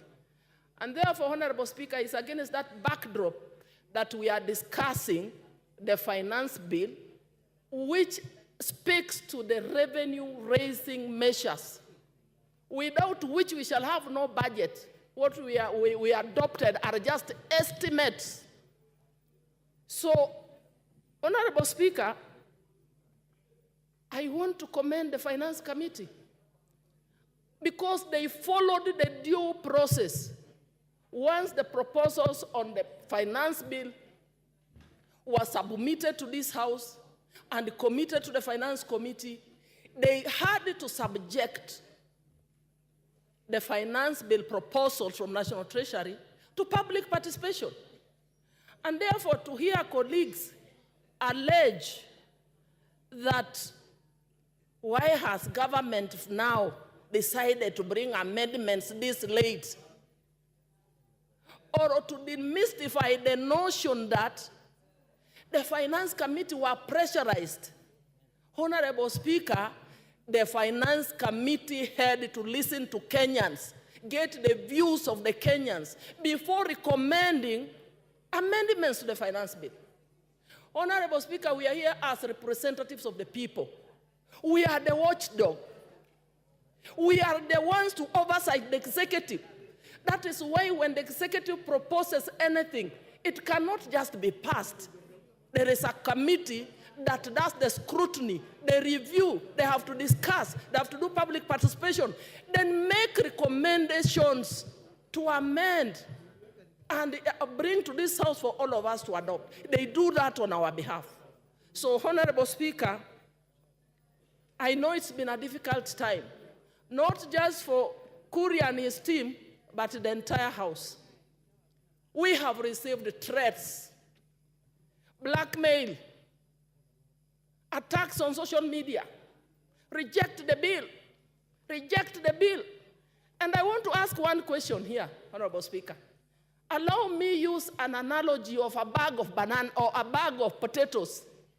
If you have a bag of potatoes and there are 10 or 15 rotten potatoes in that bag, are you going to throw away the whole bag of potatoes because of the 15 rotten ones?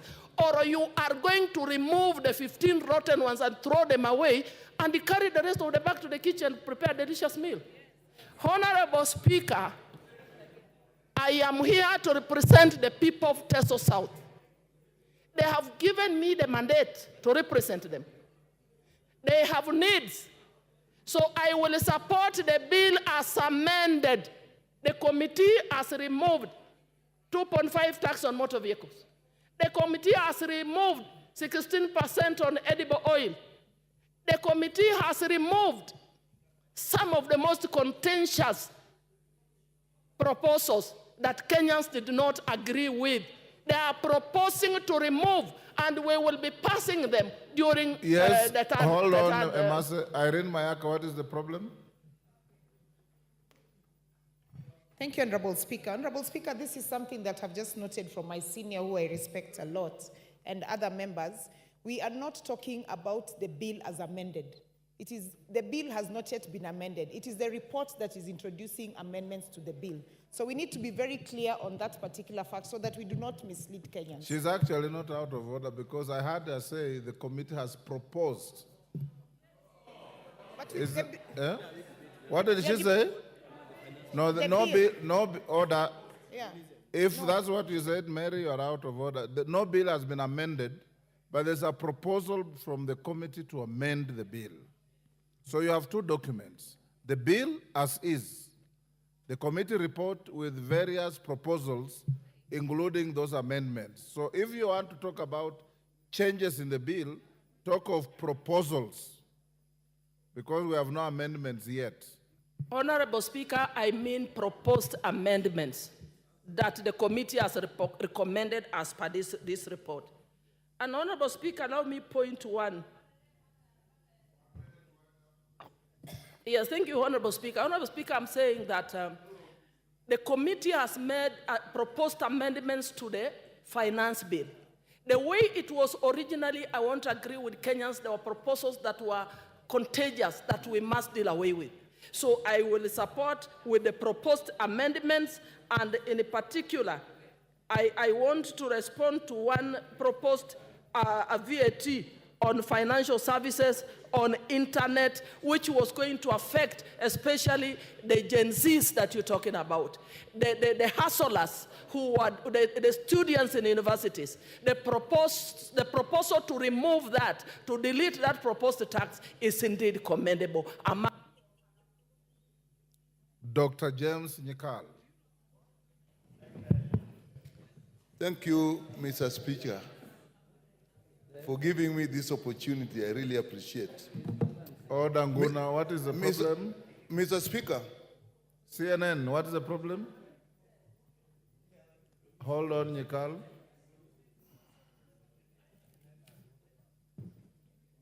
Yes, CNN. Mr. Speaker, sir. Yes. I've been here since 9:30. And from the screen, it is clear I'm the one who is supposed to speak after Mary Emase. But anyway, let me be Take patient. your seat. I hope I'll be the next. Take your seat. The discretion remains the chair, but let me also tell you, if there's a member who sits here longer than any other, it's Dr. Nyikal. BBC will. He sits here from the beginning. The speaker finds him here. The speaker leaves him here. Thank you, Mr. Speaker. Mr. Speaker, I rise to oppose the Finance Bill 2024. Mr. Speaker, this has been the most canvassed bill since I came to this parliament. It has been canvassed, and the committee has met with professional organizations, it has met with churches, it has met with civil society, it has met with students, and all of them are unanimous that they don't like the bill as it is, and I propose that we reject the bill. And Mr. Speaker, you have seen even yesterday, in just anticipation that the bill will be discussed, the demonstration, the picketing that was in this town. And Mr. Speaker, this time the people who are picketing, if you looked at them, are very well-educated people. If you listen to what they're saying, people may be thinking that they were mobilized through social media and so on. But those people have read this bill, and they know what is the bill. I dare say some of them may have read this bill better than us. And Mr. Speaker, the reason people are up against, the people of Kenya are up against this bill is we had a bill last year which actually people are suffering from. Now we bring another finance bill. They are still suffering, and they have looked through this one, and they do not see hope. We represent the people of this country.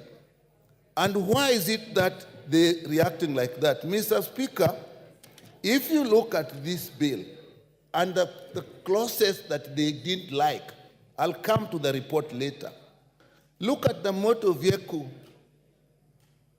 levy or tax. It is illegal. They know it. An asset is not an income. It is there. And when you do that, all people suffer, not just the people who own vehicles, because it will include transport vehicles. If you look at tax on digital market, and that I think is why the young people are out. They have no jobs. These are educated people, and they're using the digital marketplace to actually earn a living. TikTok, content creation, and so on. We have even ourselves put hubs in our constituencies, and the Ministry of ICT is putting hubs and encouraging these young people to actually use them. We are now levying tax on that, and we do not have jobs for them. If you look at the VAT on bread, it's never been heard of. We're bringing it in. Who are we affecting? The ordinary person. Bread is a staple food. Mr. Speaker, if you look at VAT on vegetable oil, when some months back, we had a big problem with the price of oil. Again, we are now putting tax back. When the prices are just starting to come down, we are putting it. If you put money on mobile phones, everybody uses a mobile phone, even children who are going to school. Mr. Speaker. So people feel that the government, as we have now, is against the people. And that is why we are having this problem. Look at the eco levy in clause 45 and 48. What is it touching? Diapers, pads, tires of motor vehicles, bicycles, motorbikes, and so on. Again, touching the ordinary people. I know that the 150 that we put now, we are saying it is basically just going to be on imported products where it is used. So people have rioted because they don't like this thing. If you look at the fuel levy, which was not even in there, but now it has been brought in, we are proposing about 7 shillings on top of what is happening now. You do that, everybody is actually touched. The housing levy, we amend the bill that was actually assuring the people who have contributed the money to actually make it open to everybody. The people feel, we don't like this levy, we thought we'd get these houses, now everybody. Jos Lelemengit.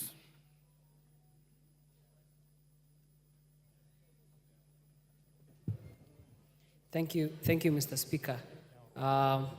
First, I would like to be in agreement and also join hands with the other colleagues in supporting this bill. This bill has a big win for Kenyans.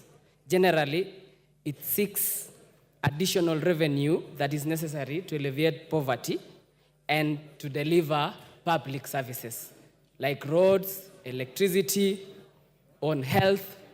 These are all services to improve on and better lives of people, Mr. Speaker. Additionally, Mr. Speaker, this bill seeks to increase the disposable incomes for millions of Kenyans that are employed. And I want to say this, Mr. Speaker.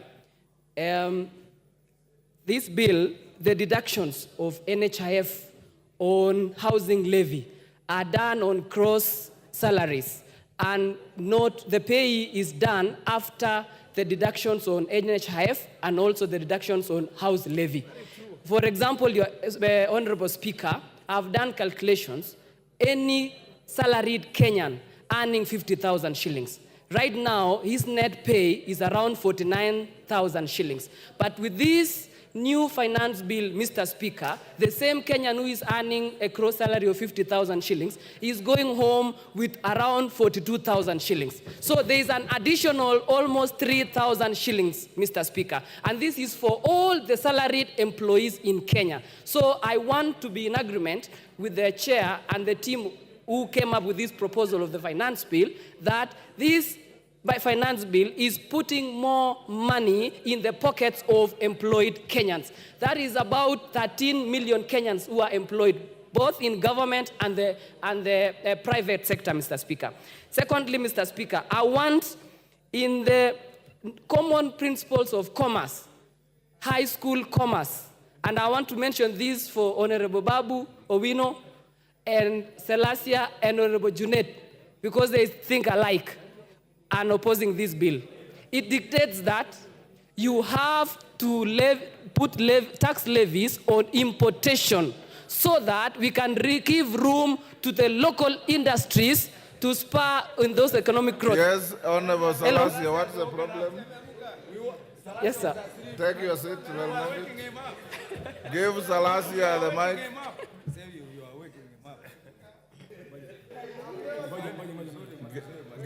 There you are, give him the mic. Okay, I'm here, right? I've never stood on the point of order, but let me try to speak on point of order. That one is point of order number 91. Okay. I'm so much disappointed with Honorable Elmengit by saying that Standing Order 31 deals with adjournment of the House. 91, yes. So it can't be the one on which you are standing. Yes, Mr. Speaker, I'm standing on point of order. Yes.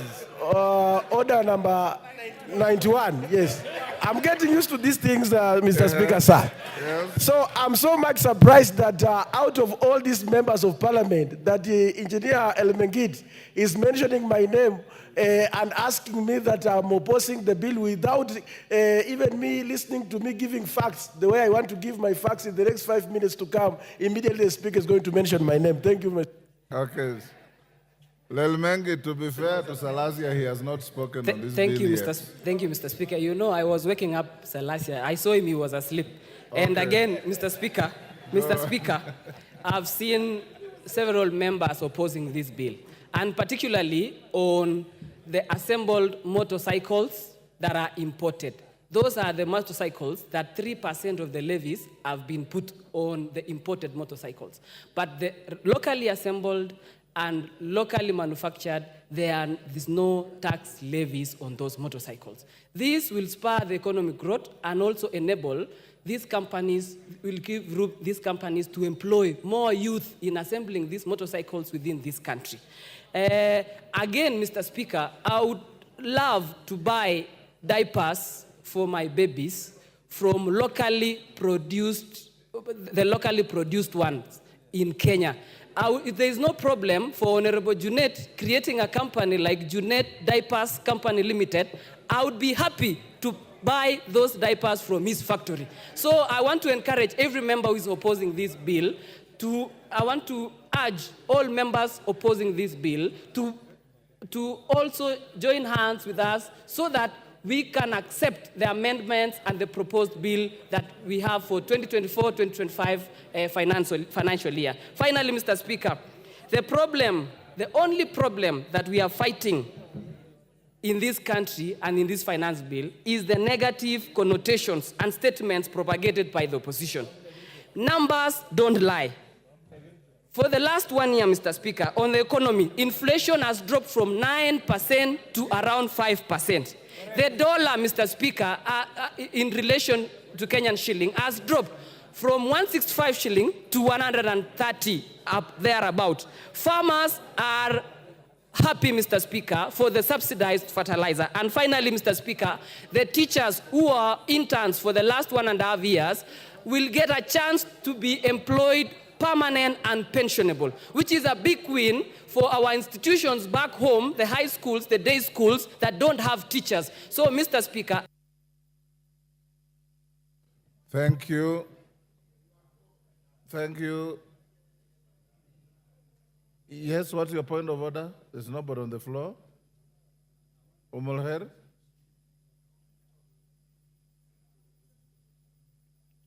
Give her the mic. What's the point of order?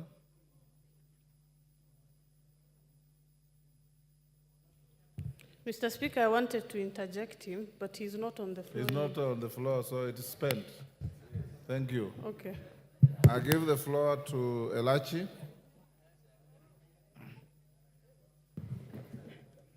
Thank you, Mr. Speaker. Mr. Speaker, I also rise to oppose this Finance Act of 2024 with reasons, Mr. Speaker.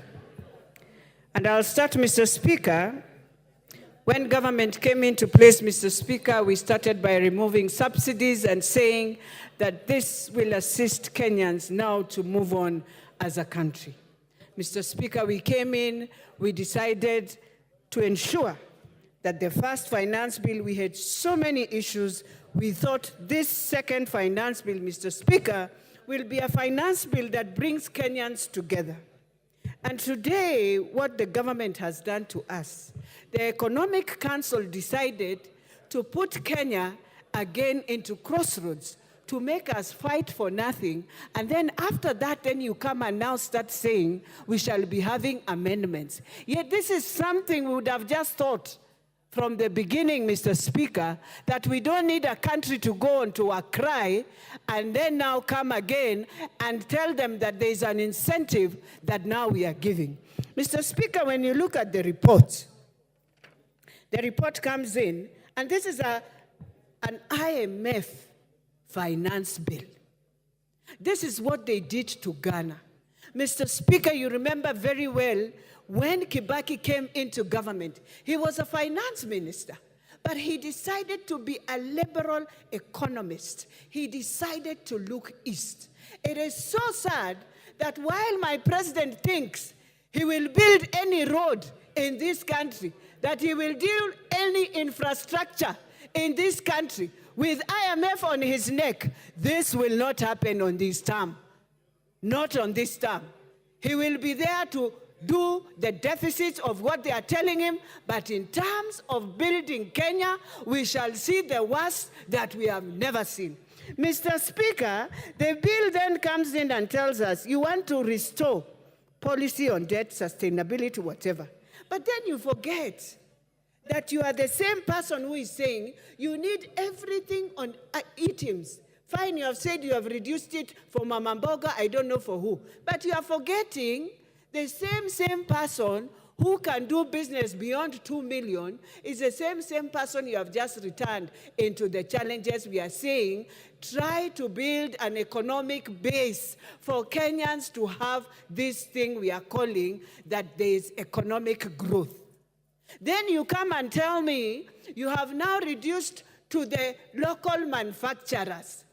Who are the deaf kids and the who's and who's? One person monopolizing this country, that he's the only one who can bring clinker, he's the only one who can do cement, he's the only one, yet you want to say, today we cannot bring back Portland, today we cannot do this. It is wrong.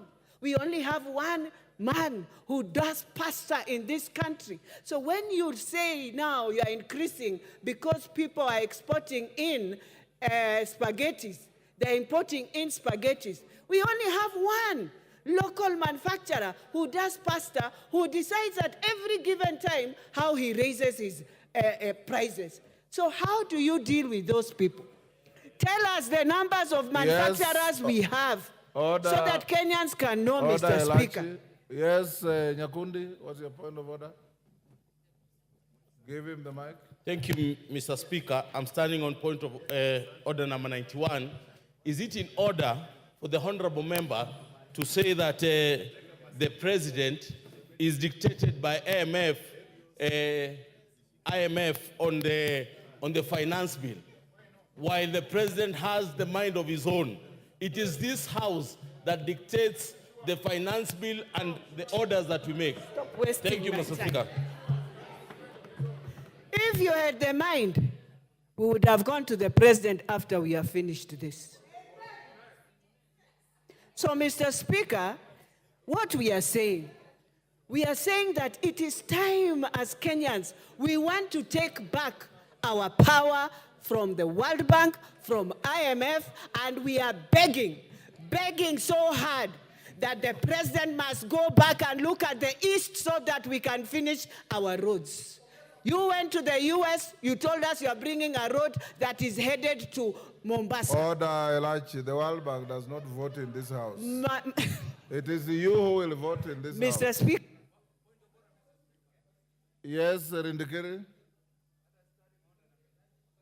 Understanding Order 91, I expect somebody I respect very much to bring in point of relevance. Mr. Speaker, we are not debating the performance and activities of the president. We are discussing the matters of finance bill, and I expect her as such to react.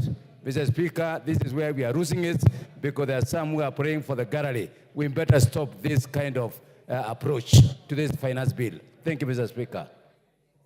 Elachi, the World Bank has no vote in this house. It's you who will vote. So remain relevant. Mr. Speaker, while I say and what I say is that when you look at all the policies that has eaten the countries of Ghana, countries of Zambia, these are the same policies that they went through when they were handling the IMF. So, Mr. Speaker, it's not about voting, but it is about just asking ourselves, what track have we taken ourselves in? I beg not to support. Thank you. Come, Kate. Wamau, I don't see you on this screen. Come, Kate. Yes. Thank you very much, Mr. Speaker, sir, for this opportunity. Mr. Speaker, from the outset, I want to say that I stand to support the bill. And in supporting this bill, Mr. Speaker, I want to say that I fully associate myself with the views and the recommendations of the Committee on Finance and National Planning. The committee, Mr. Speaker, has done a wonderful job in analyzing the bill and in listening to Kenyans. When this bill was published for the first time, Mr. Speaker, I got concerned as every other Kenyan. But I got, Mr. Speaker, I got the confidence, Mr. Speaker, because I know, Mr. Speaker, that Kenya is a working democracy. That the process of legislative, the passing of legislation is a process, Mr. Speaker. That the bill would go to the Committee on Finance and National Planning, that the bill would be subjected to public participation, and that the views of Kenyans, Mr. Speaker, would be collected, and that the committee would come up with the proper recommendations, having listened to the people of Kenya. And the committee has done that, Mr. Speaker. This committee, Mr. Speaker, represents Parliament. The Committee on Finance and National Planning is a committee that is made up of members across the aisle. It is not a committee, Mr. Speaker, of members of one side of the House. And their report, therefore, the report which has no dissenting view, represents the views of this Parliament. And I want to say, Mr. Speaker, I want to thank the members, all of them, from both sides of the House, that they have done a good job. I want to, Mr. Speaker, the Treasury is made up of Kenyans. And they are mandated, Mr. Speaker, at every financial year to come up with revenue raising measures to support the budget. And they are free, Mr. Speaker, to be innovative. Those officers at the Treasury, Mr. Speaker, are free to come up with wild ideas. But that is why Parliament is here. Because the officers at the Treasury, I do not see why the hysteria. Why there was hysteria? Why would a member of Parliament be joining, Mr. Speaker, members of the public in demonstrating in the streets when his opportunity is here? When the opportunity is here now, and then when they are given the chance, Mr. Speaker, they come and speak about revolutions that are non-existent. This is the time to talk about, to debate this bill and to look at the recommendations of the committee as they have made. Mr. Speaker, the governments exist to levy taxes, Mr. Speaker. And it is Parliament's responsibility to check on the executive. And that is exactly what we are doing. Mr. Speaker, you know, when the orange button comes up, Mr. Speaker, and the points are coming, I do not know what is, we begin to panic. Mr. Speaker, let me just say this, Mr. Speaker. This morning, I listened to the leader of minority opposing the bill. But I looked at him, Mr. Speaker, and I could see his opposition to the bill was nothing but hollow, dishonest, and shallow. Because, Mr. Speaker, if the public have given their views, Mr. Speaker, and I challenge, Mr. Speaker,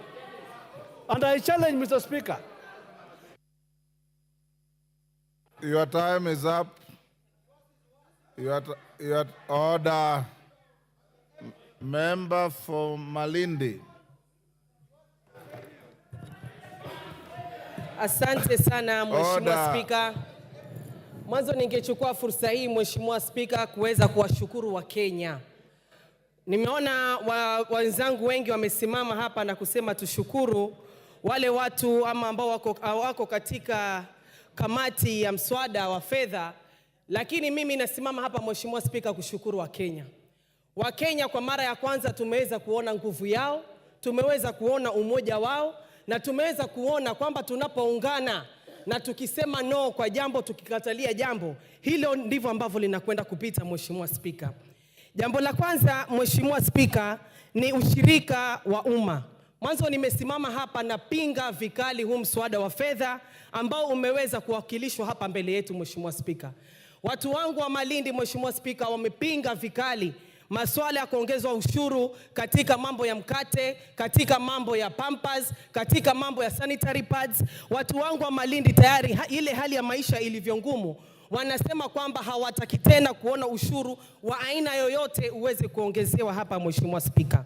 Mheshimiwa Spika, sisi Waswahili tuna msemo wa kusema, unapopatiwa chakula kukula, unakula kile chakula paka unasahau unataka pia kula ile sahani. Tulipokuwa tunajadili mswada wetu wa fedha wa mwaka 2023, kulikuwa kuna mambo mengi ambayo sisi tumeyakataa Mheshimiwa Spika, lakini mambo yakapita vile ambavyo yalipita. Na kwangu mimi ninavyoona Mheshimiwa Spika, pia huu mswada kulikuwa kunataka kupitishwa mambo mengi zaidi, lakini safari hii Wakenya walikuwa chonjo na wakaweka miguu yao chini na kukataa ule udhalimu ambao ulikuwa unakwenda kutendeka Mheshimiwa Spika. Ningeweza kusisitiza kwa wananchi wetu wa Kenya nzima kwamba tunapokuwa na ushiriki wa umma ama kwa kizungu ambayo inaitwa public participation, naomba Wakenya wajitokeze kwa wingi, waweze kusikizwa, waweze kueleweka na waweze kutoa maoni yao kuhusu masuala tofauti ambayo yanaendelea katika bunge la kitaifa, katika masuala ya miradi ya kitaifa, miradi ya kaunti na mengineyo. Mheshimiwa Spika, kabla hatujazungumza kuhusu huu mswada ambao tunaujadili saizi, tunataka pia tuangalie ule mswada wetu wa mwaka 2023. Ni kwamba uliweza kutusaidia vipi sisi kama Wakenya. Tunafaa tujiulize gharama ya maisha je ilikwenda kubadilika? Tunafaa tujiulize mazingira ya kazi je yalikuwa ni mazuri kwa watu wetu? Tunafaa tujiulize imetusaidia vipi na imeweza kutufikisha wapi? malengo yetu, bajeti yetu ya ile pesa kama tumeweza kuifikia ama la. Mheshimiwa Spika, tuliona kuna vitu ambavyo tuliweza kupitisha wakati ule, ikiwemo masuala ya Hustler Fund, masuala ya Housing Levy. Tunataka pia tujue report pesa hizo, mambo hayo, malengo hayo tumeweza kuyafikia ama hatujaweza kuyafikia, Mheshimiwa Spika. Kwa kumalizia, Mheshimiwa Spika, mimi ninavyoelewa Wakenya hawana shida na kulipa ushuru. Uchungu wa Wakenya saizi tunazungumza kuhusu budget ya zaidi ya trilioni 3. Matumizi ya hizi pesa, Mheshimiwa Spika, ndiyo matatizo makubwa, na ndio maana tumeona vijana wetu, watoto wadogo wamekwenda barabarani kufanya maandamano, Mheshimiwa Spika. Matatizo ambayo tuko nayo sasa hivi, Mheshimiwa Spika, ni ufisadi. Na pale ambapo tunazungumza kuhusu ufisadi, kwa sababu pesa zote hizi zinatoka kwa Wakenya, bajeti yote hii saizi inatoka kwa Wakenya. Tunapoona ufisadi ambao unaendelea, Mheshimiwa Spika, mawaziri wanakuja hapa, mawaziri wao ambao wana ufisadi wanaachiliwa, Mheshimiwa Spika. Hii ndio inazidi kutia machungu kwa Wakenya kule, Mheshimiwa Spika. Tunaona wale ambao wameshikana kule kwa upande wa serikali, Mheshimiwa Spika, wanaenda katika mkutano, mtu ambaye mshahara wake ni sawasawa na wangu na anatoa karibu milioni 30, na kuna kijana mwenye ambaye hana kazi na hana hata shilingi. So tunataka matumizi ya hizi pesa pia ziwe ziko sawasawa, Mheshimiwa Spika, na kwamba ufisadi uweze kumalizika hapa ndani ya Kenya, Mheshimiwa Spika. Mimi nataka niseme napinga vikali huu mswada wa fedha wa mwaka 2024, Mheshimiwa Spika. Asante sana. Rendekere.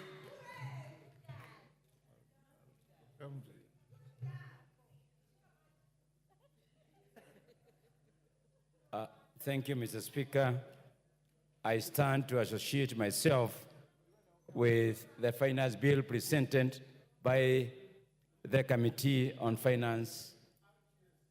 Mr. Speaker, from the onset, I support this bill because it has addressed some of the issues that I was looking for. But let me say and correct myself that the initial proposed bill, the draft bill, Mr. Speaker, and a lot of issues that are detrimental to our population and to our citizens. Mr. Speaker, that bill, as it was originally presented, will not pass the test of times. But Mr. Speaker, I've listened towards the chairman of the committee as presented, and I associate myself with those proposals that he has presented.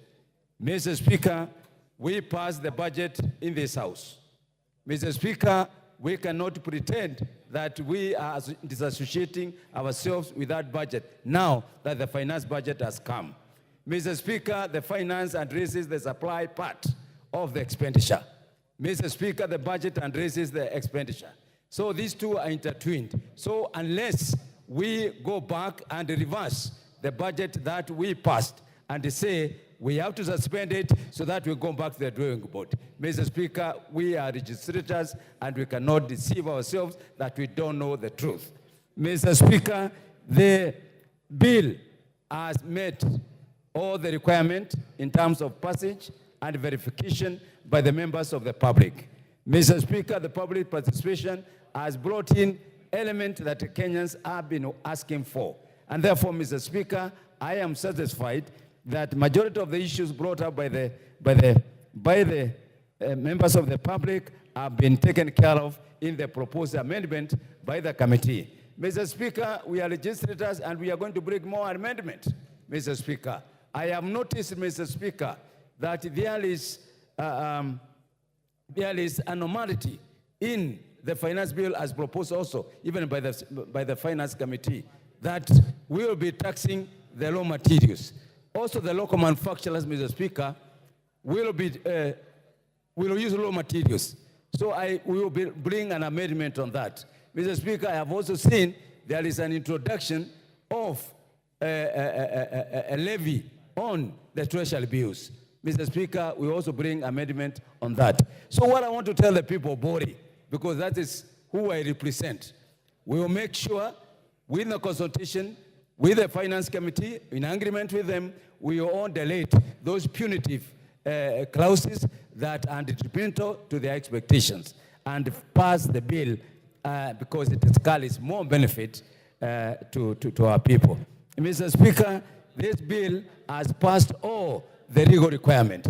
Mr. Speaker, the income tax law, Mr. Speaker, the VAT law, Mr. Speaker, the excess law, Mr. Speaker, the miscellaneous and fees levy law, Mr. Speaker, the Tax Procedure Act, Mr. Speaker, the Affordable Housing Levy Act, Data Protection Act, and Public Finance Management Act, and lastly, the Industrial Training Act. So, Mr. Speaker, as we see it, the bill is in compliance with the procedure of making the law. Mr. Speaker, I note that the objective of this bill is not to discourage investment. Mr. Speaker, this bill addresses how we will move the economy in the short term, mid-term, and the long term. Mr. Speaker, we are all talking about employment for our youth. Mr. Speaker, we are all talking about made in Kenya, promote Kenya. Mr. Speaker, we are saying we have to take care of our environment. Mr. Speaker, all these things are contained in this bill. What we need to be careful is that we should not trash the good thing with emotions, because that's what I'm saying, Mr. Speaker. The people of Bode expect development. The people of Bode expect water. The people of Bode expect electricity. The people of Bode expect health. So, Mr. Speaker, truly, and I want to urge and ask our members, please, let's be bipartisan. Let's look at the good things. Let's look at the bad things. We do away with the bad thing, but we cannot in totality say this bill should be rejected in totality. Mr. Speaker, I support. Jackson Kosgei. Thank you, Mr. Speaker. First of all, and on the onset, I support the bill. It has been said by historians that there are two things, I beg your pardon, that has made regimes comes up or rise up and fall. One is the policy on fiscal planning of a nation, such as the one we are interrogating through this bill. Mr. Speaker, the second one is the national bride, where the citizens of a country is proud to support and sustain their own country. While I commend the committee for the work, the good job done, the resilience they had in taking the processes through legally and by law, and also by listening to the citizenry of this country, I wish to persuade us in this House to appreciate the fact that we have a cardinal role in developing the budget of this country by interrogating all the processes, and we have a duty to produce a policy that will support this nation. It appears that the debate today, and as we continue, is gravitating around the finance bill as was presented, and we seem to play down the proposed amendment by our esteemed committee members. They have given us their version after receiving the contribution by the public. Mr. Speaker, I wish to conclude my remarks as I support this bill by commenting on the light note on a comment that was made by one honorable member that it was a bit unnecessary and misleading comparison, because we are speaking not only to this August House, but we are speaking to Kenyans listening outside there, to compare the 19th century dictatorial monarchs with our vibrant democracy, which is giving us an opportunity of changing government whenever we want in every 5 years.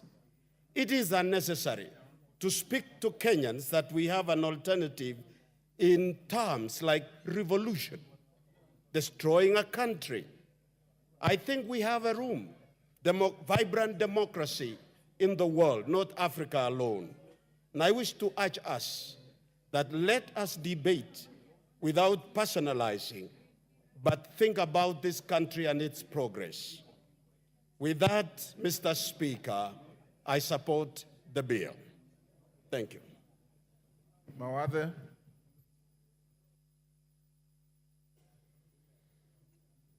Thank you, Mr. Speaker, for giving me the opportunity to contribute to this bill. I stand on the onset to oppose this bill. This bill, actually the amendment that was tabled last evening, is actually worse than what was there previously. The original bill that was tabled aimed to raise 308 billion shillings.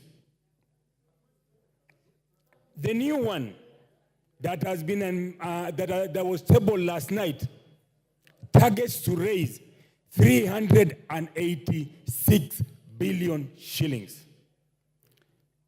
I know a few sweet items were removed, like removing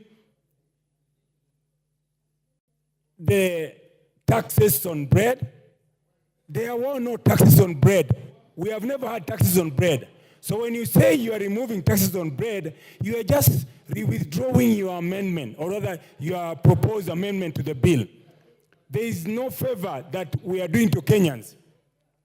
This bill, as it was previously and it's amended as it is amended now, is very, very punitive to mwananchi. The new bill introduces the new amendment that was tabled last evening, introduces a fuel levy of 9 shillings per liter. When you increase the cost of fuel, all the items that are transported using motor vehicles, rollies, etc., the cost will go up. So the cost of living to the common mwananchi will go up. We have increased the taxes on the imported finished items. In most households, majority of the items, from the cookers to the TV and any other items, not necessarily electronics, including this room, majority of the items in this room, other than the wooden items, are all imported. So we will increase the cost of living for the common mwananchi.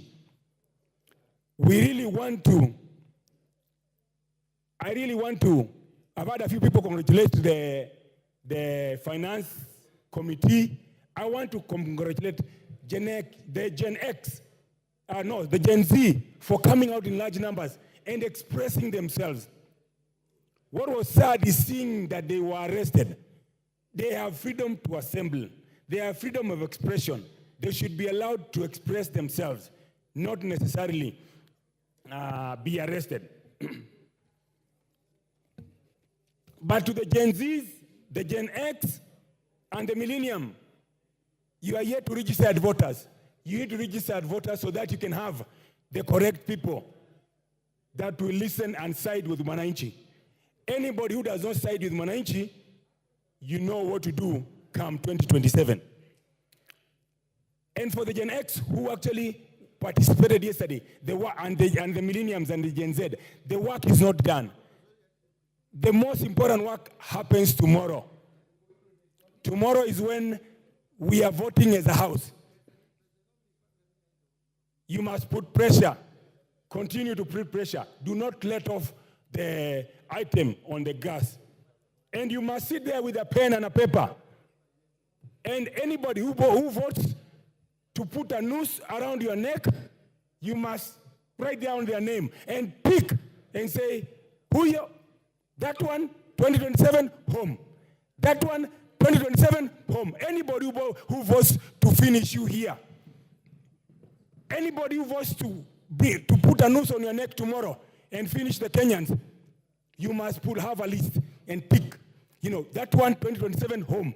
That one, because we must have a people, we must have a parliament that supports and stands with the common mwananchi. And I stand to oppose. Asante. Mary Wamaua.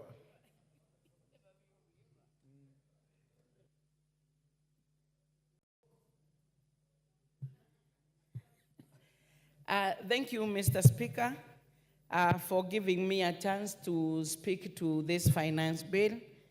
Mr. Speaker, I don't stand here to be told by an honorable member who is elected like me, because I listen to my people.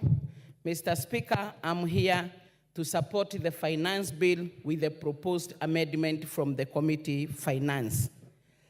Mr. Speaker, secondly, allow me to appreciate the work that was done by the finance committee, the exercise that they did going around the country during the public participation was not in futility, and therefore, immediately after the public participation, they went to write this report, and from all what they collected from the people who came in the name of those from the corporate professionals, business men, and others, they were able to do so many amendments that we are waiting to hear, and some we are aware, because majority of those are the ones that the members of public had a lot of interest in, like the issue of the VAT on bread. There is that proposed amendment to remove the VAT on it. There is also the excise duty on the vegetable oil. That was also an area of concern. A lot of concern on the issue to do with the 2.5% on motor vehicle tax. Mr. Speaker, I may not be able to mention all the areas of concern, but I cannot forget to also note that there was the proposed amendment from the committee on the eco-levy on locally manufactured products, like the sanitary towels, the diapers, phones, car batteries, and others. Mr. Speaker, looking at the proposed amendment that the committee came up with, it is trying to answer to the cry of some of the areas that our member are talking about.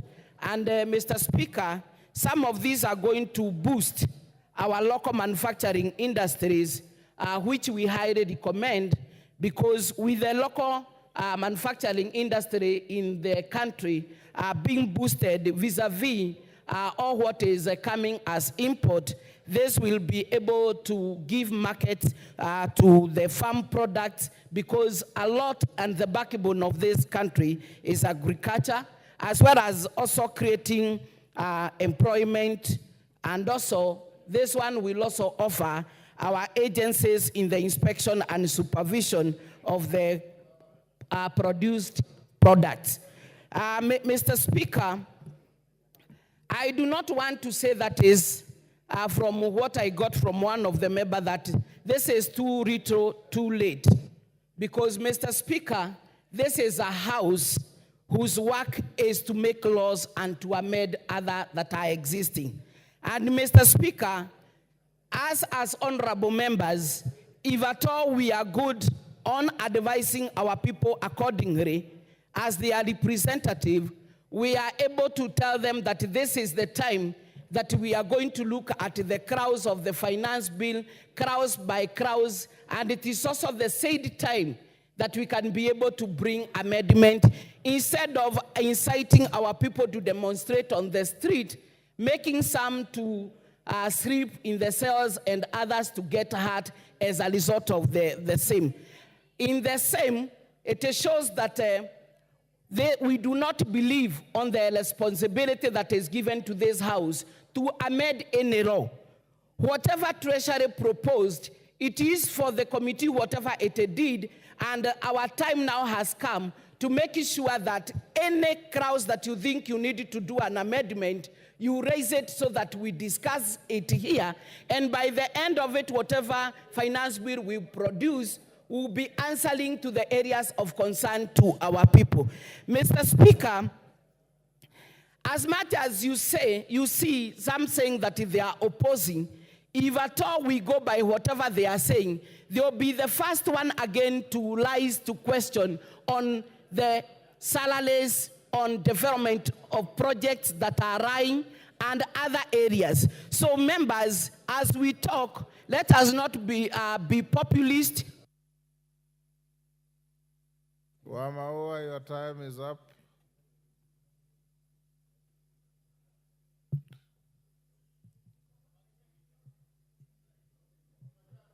Yes. Mark Nyamita.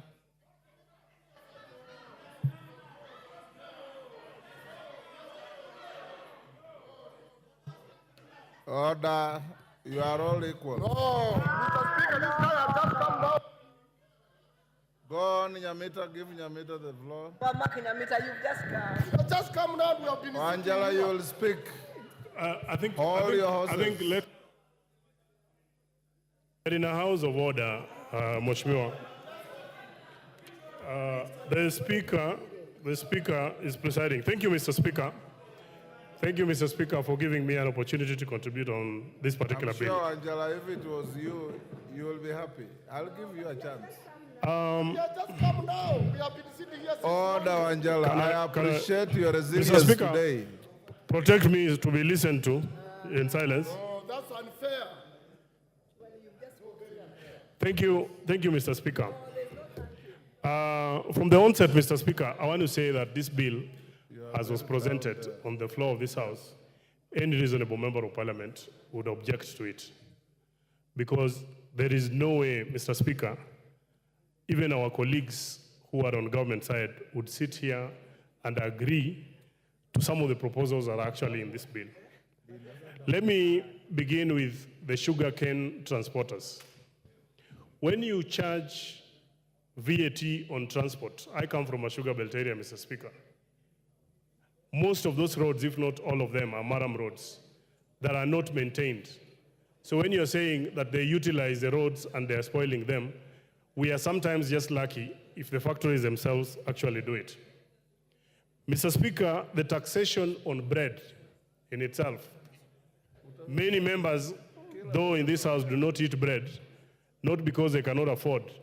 They do not eat bread because they have other alternatives or they've sought other healthy issues, types of food that they want to actually take. But the common man relies on bread as a staple food. So trying to tax it really, Mr. Speaker, is completely out of this space. Taxation on motor vehicle based on value also does not make sense. Mr. Speaker, someone who is driving a Probox and someone driving a V8, like many members on the floor of this House, utilize the same space, they apply the same weight on the road. If you're going to tax them and you tax them, it would have been disproportionate in terms of taxation. So therefore, this was actually not making sense. Tax on vegetable oil, Mr. Speaker, would have increased tremendously the cost of food for the common man.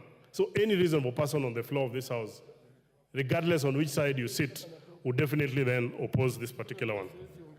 The eco levy, though being very progressive, Mr. Speaker, I do not think the way it had been put in this particular bill made a lot of sense. We need to only tax eco levy on finished products that are actually being brought into the country. I am happy that many members agree and will oppose the threshold for VAT registration. In my constituency, Mr. Speaker, over the last about 1 month, I have had to bring young people together to try and give them CDF projects. Some of them are registering organizations for the first time. Compelling them to register so that you tax them was not leaving them with any money, because the amount of money that we put into our projects, Mr. Speaker, is extremely very little. Having said that, Mr. Speaker, I just want to urge my colleagues that the best thing for us, that it is this House, the 13th Parliament, that must stand to be counted. We have a more enlightened public, and I want to commend the committee because of the extensive public participation. I have seen in their report that they actually had to add a few more days for people to give their views. How I wish, Mr. Speaker, that in the next bill and maybe all the other bills, we can even extend it not only to the members of the committee, but to the whole House, so that members can even caucus on specific bills that require a lot of input from the people. But then what I want to say is that anyone who believes that this bill is not right must then come to the floor of the House, including myself, to propose and support the amendments that are going to leave the bill more responsive to the needs of the people. Instead of just saying that we oppose it, it is in this House, and I am going to be in this House to propose my own amendments that are going to favor the Mwananchi, and the ones that have actually been brought that favor, we will actually support them. Thank you, Mr. Speaker. I submit. But for now, thank you, Mr. Speaker. I arise also to support this motion, in spite of the fact that I received so many messages, so many calls, advising me to reject this bill. Mr. Speaker, one of the callers is a young man who is my neighbor. So he told me he has read so much on social media and he feels I should say no. So I asked the young man, why are you saying I vote no? Why specifically? So he told me like the price of bread has increased from 45 to around 90 shillings. So I told him which type of bread is this. Then he was talking of 400 grams bread. So I just told him straight, go to the shop and find out what it is presently. Mr. Speaker, I noted that there was a lot of misinformation to our youth, the so-called Generation C, that is causing them even to riot on the streets. Mr. Speaker, why I support this particularly is because of the direction this country is now taking. I'm realizing now, when you look at this finance bill, what I'm seeing now, this country is going the direction of consuming locally produced products. Because what it's doing is giving room for local producers to do the manufacturing of the products that we usually import. And Mr. Speaker, this in itself will actually improve the economy and will also create employment in our country that we are suffering from. And why I'm saying this, because I'm saying there is a tax or a levy on eco, something called eco-levy. This is actually to discourage importation of finished products and encourage local production. There's also a tax on clinker that's coming from out, so as to encourage our local production. And when this is happening, most of the persons who will benefit are the very youth, actually, who are demonstrating in the streets. And they have been misinformed, because when this is happening in this particular country, most of them then will get employment. They will not find themselves idle in the streets, so as to be vulnerable as they're being used by some persons, some leaders in this country to actually push their agenda. Mr. Speaker, this country, I see a situation where now we want like to take off. Because I recall countries like Malaysia, countries like Singapore, we were with them at the same level. But them taking to this route, they have taken off. They are far away from us, industrialized countries. So this is the right route, and I want to advise Kenyans that we have to be patient with this particular country, and if they want to know that we are on the right track to development and even to our own benefit, they should see what has happened. You know, previously when this government took over, the price of bread was so high, the price of unga was so high, the price of maize was so high, you know, but currently now these prices have come down because of the policies this country is taking to. So if Wananchi will give this government and this country, the leadership, some time, all this that we are crying about will stabilize. Mr. Speaker, I want to appreciate the chair of Finance Committee. There was an issue on items, invoicing.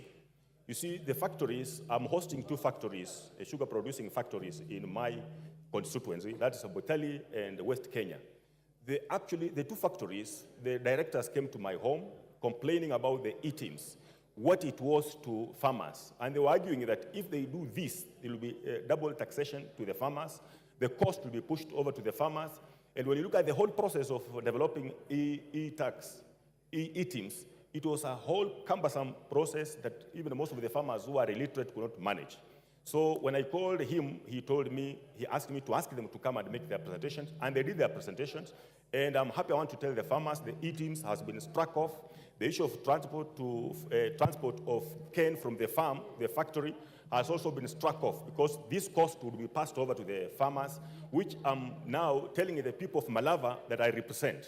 There's no need for me to say no to this finance bill because it's the best for us for this particular country. And Mr. Speaker, we have also asked for so many things. I remember when the CS was making a presentation here on budget, there were so many things we were for thumbing because they were good for us, like, for example, electricity connection. This is now a moment for us to raise funds to actually get this connection to our villages. Otherwise, I support Mr. Speaker. Thank you. Thank you, Cain Katana.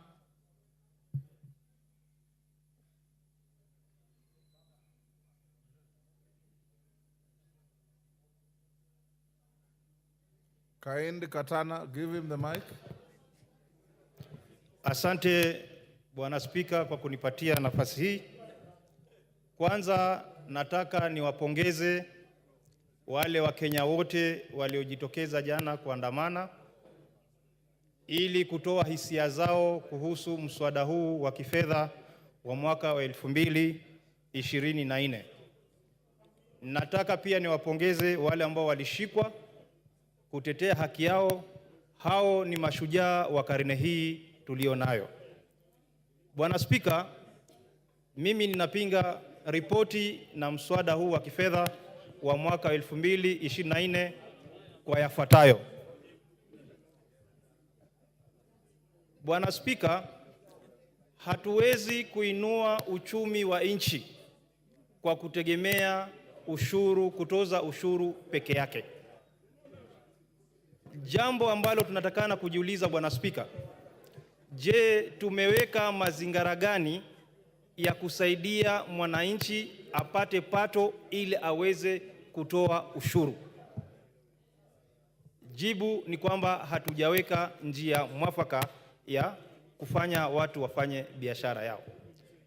Bwana Spika, mapendekezo ambayo yamefanywa na kamati ya kifedha ya kusema kwamba sasa wanataka kuondoa ushuru na wakasema haya hayatuyataki, ndio wamekuja na kusema kwamba wameleta mapendekezo. Haya ni mapendekezo wameyapanga, lakini hayako katika sheria ya mwaka wa 2024. Haya mapendekezo Bwana Spika yanaweza yapite ama yasipite. Je, yasipopita tutafanya vipi na tayari mumependekeza kwamba ushuru uongezeke? Bwana Spika, tumesema tunataka kufufua viwanda. Ukiongeza ushuru wa malighafi hasa kwa makaa ya mawe, utafanya bei ya simenti itapanda maradufu. Bwana Spika, tukitaka kuokoa, kwa sababu serikali hii ilikuwa inasema kwamba inatambua mtu wa bodaboda, inatambua mama mboga. Huyu mama mboga katika hii bajeti yuko wapi? Huku unasema umeondoa kuongezwa kwa ushuru wa mkate, ushuru wa tairi, lakini hapo hapo Bwana Spika umeenda nyuma, umemwongezea mafuta. Ukipandisha bei ya mafuta Bwana Spika, gharama yote ya bidhaa muhimu zitapanda. Ukiongeza bei ya mafuta, huyu bodaboda ambaye mlimtumia kwa kampeni zenu mumemweka wapi? Huyu mama mboga ambaye mlimtumia kwa kampeni, mkiongeza mafuta mumemweka wapi? Bwana Spika, Wakenya wamechoka na kutozwa kodi kiholela. Hii nchi sio kwamba haina pesa. Ufisadi umekithiri katika taasisi zote hapa nchini. Ni lazima tutafute njia ya kufunga mfereji wa ufisadi, na ufisadi uko kila mahali. Wakenya wanaona kwamba pesa zao zinatumika kiholela. Huwezi kwenda kwa harambee ukatoe milioni 30. unapata mshahara wa shilingi ngapi? Ndio Wakenya wanajiuliza. Ni lazima tufunge hii milango ambayo pesa zinapotea kiholela. Bwana Spika, Wakenya hawajakataa kutoa ushuru. Tujiulize, ile sheria tuliyopitisha hapa ya mwaka 2023 ya kifedha, je, tumeweza kufaulu na yale malengo ambayo tulikuwa nayo? Jibu ni kwamba hatujafaulu. Nataka kumnukuu Rais William Samoei Ruto. Amesema kwamba watu waweze kuishi kadri na mapato yao. Vile vile ni lazima watu wakatiwe kodi kulingana na mapato yao. Hatuwezi kuongeza kodi kila wakati na wengine wanatumia pesa hiyo kujiendeleza na wengine, Bwana Spika, wanazidi kuwa maskini. Mimi ninasimama hapa kwa niaba ya watu wa Kaloleni kupinga mswada huu kwa sababu hausaidii yule mbunge wa Kanze.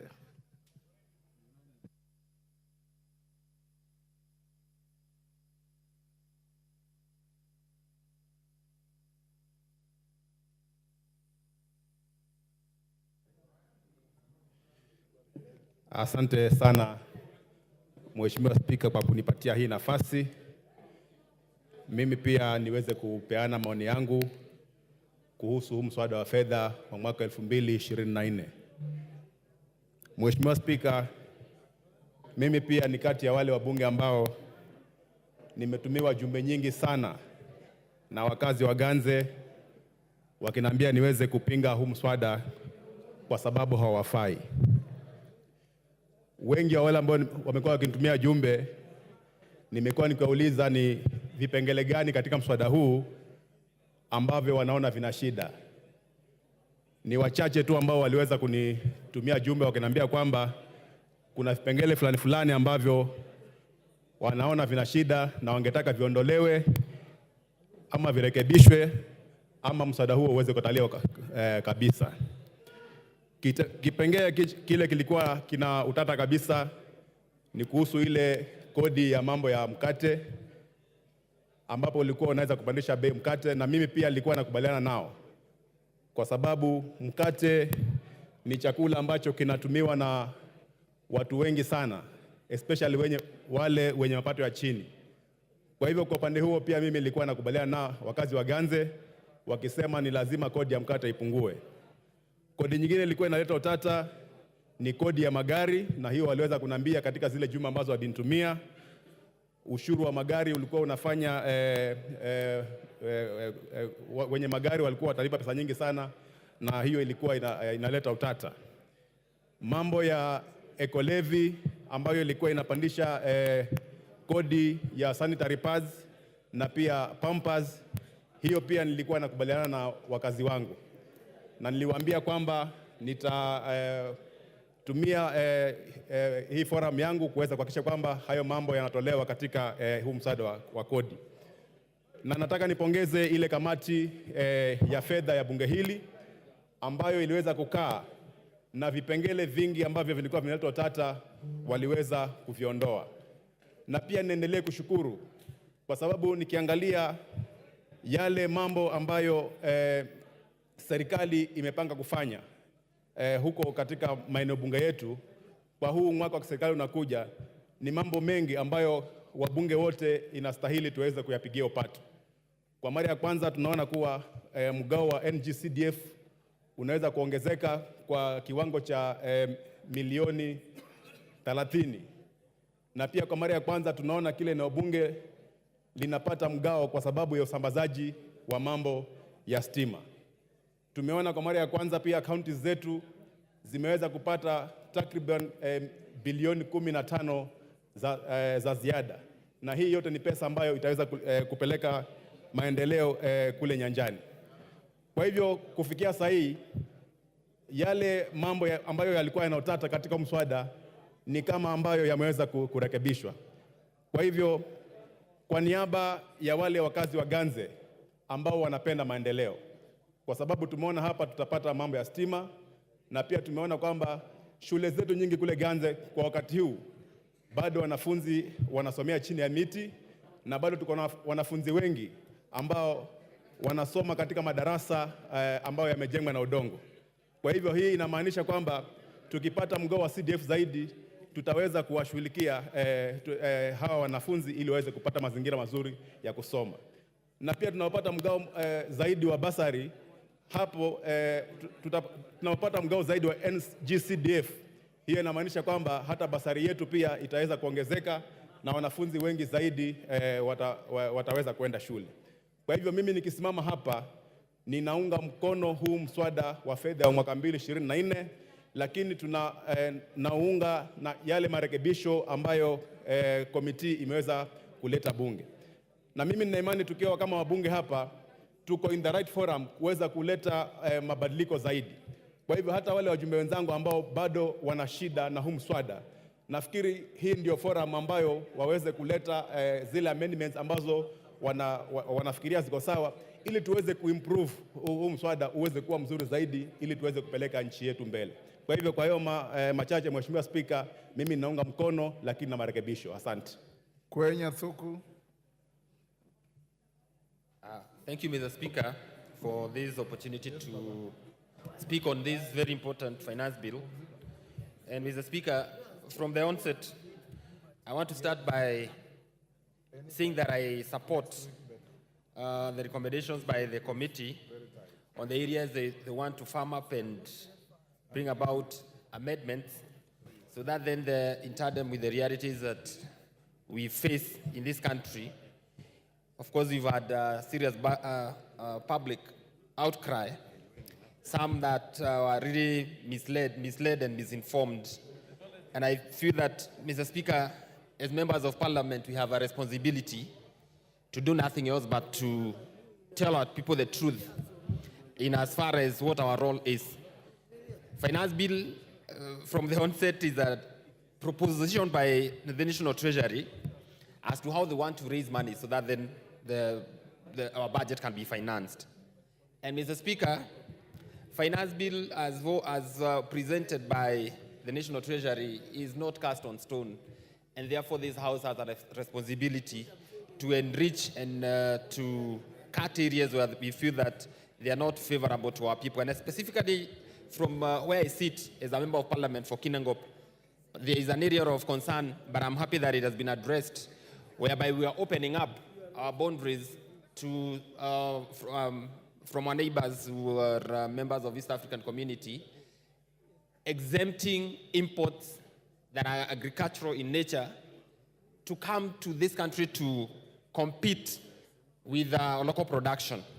And Mr. Speaker, I am happy with the committee's report because they are recommending that the same be reinstated, so that then any importation from the East African community, and especially issue to do with potatoes, there must be a duty, so that then we do not expose or subject our farmers to competition that is unfair, because you see countries, some of our countries in the neighborhood enjoy what you'd call in economics, not just economies of scale, but also they enjoy competitive and comparative advantage.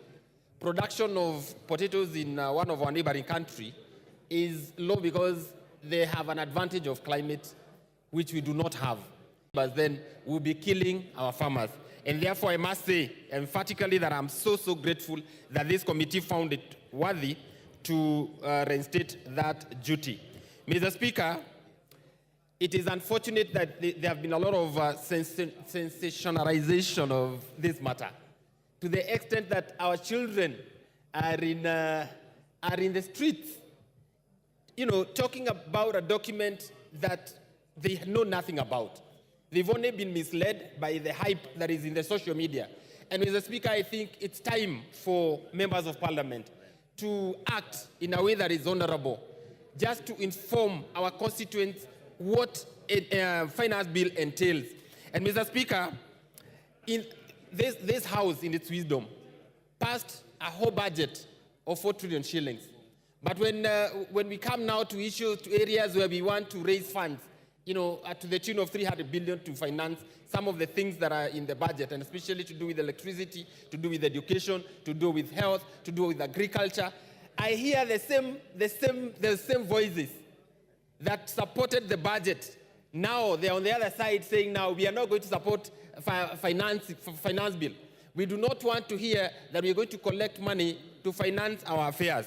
And Mr. Speaker, I think it's about time that we rose above hypocrisy, because there's a lot of hypocrisy in leadership, in political leadership, and call the leaders who are speaking from both sides of their mouth, call them out for who they are. And Mr. Speaker, I want to support this document, and not as we progress to the third reading. I believe that these amendments will suffice and therefore give Kenyans the kind of finance act that will serve us for the next financial year. Thank you, Mr. Speaker.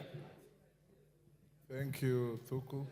Honorable members, there are some honorable members who are still asking the chair, the speaker, when to file amendments. I want to repeat, please file them in the relevant office before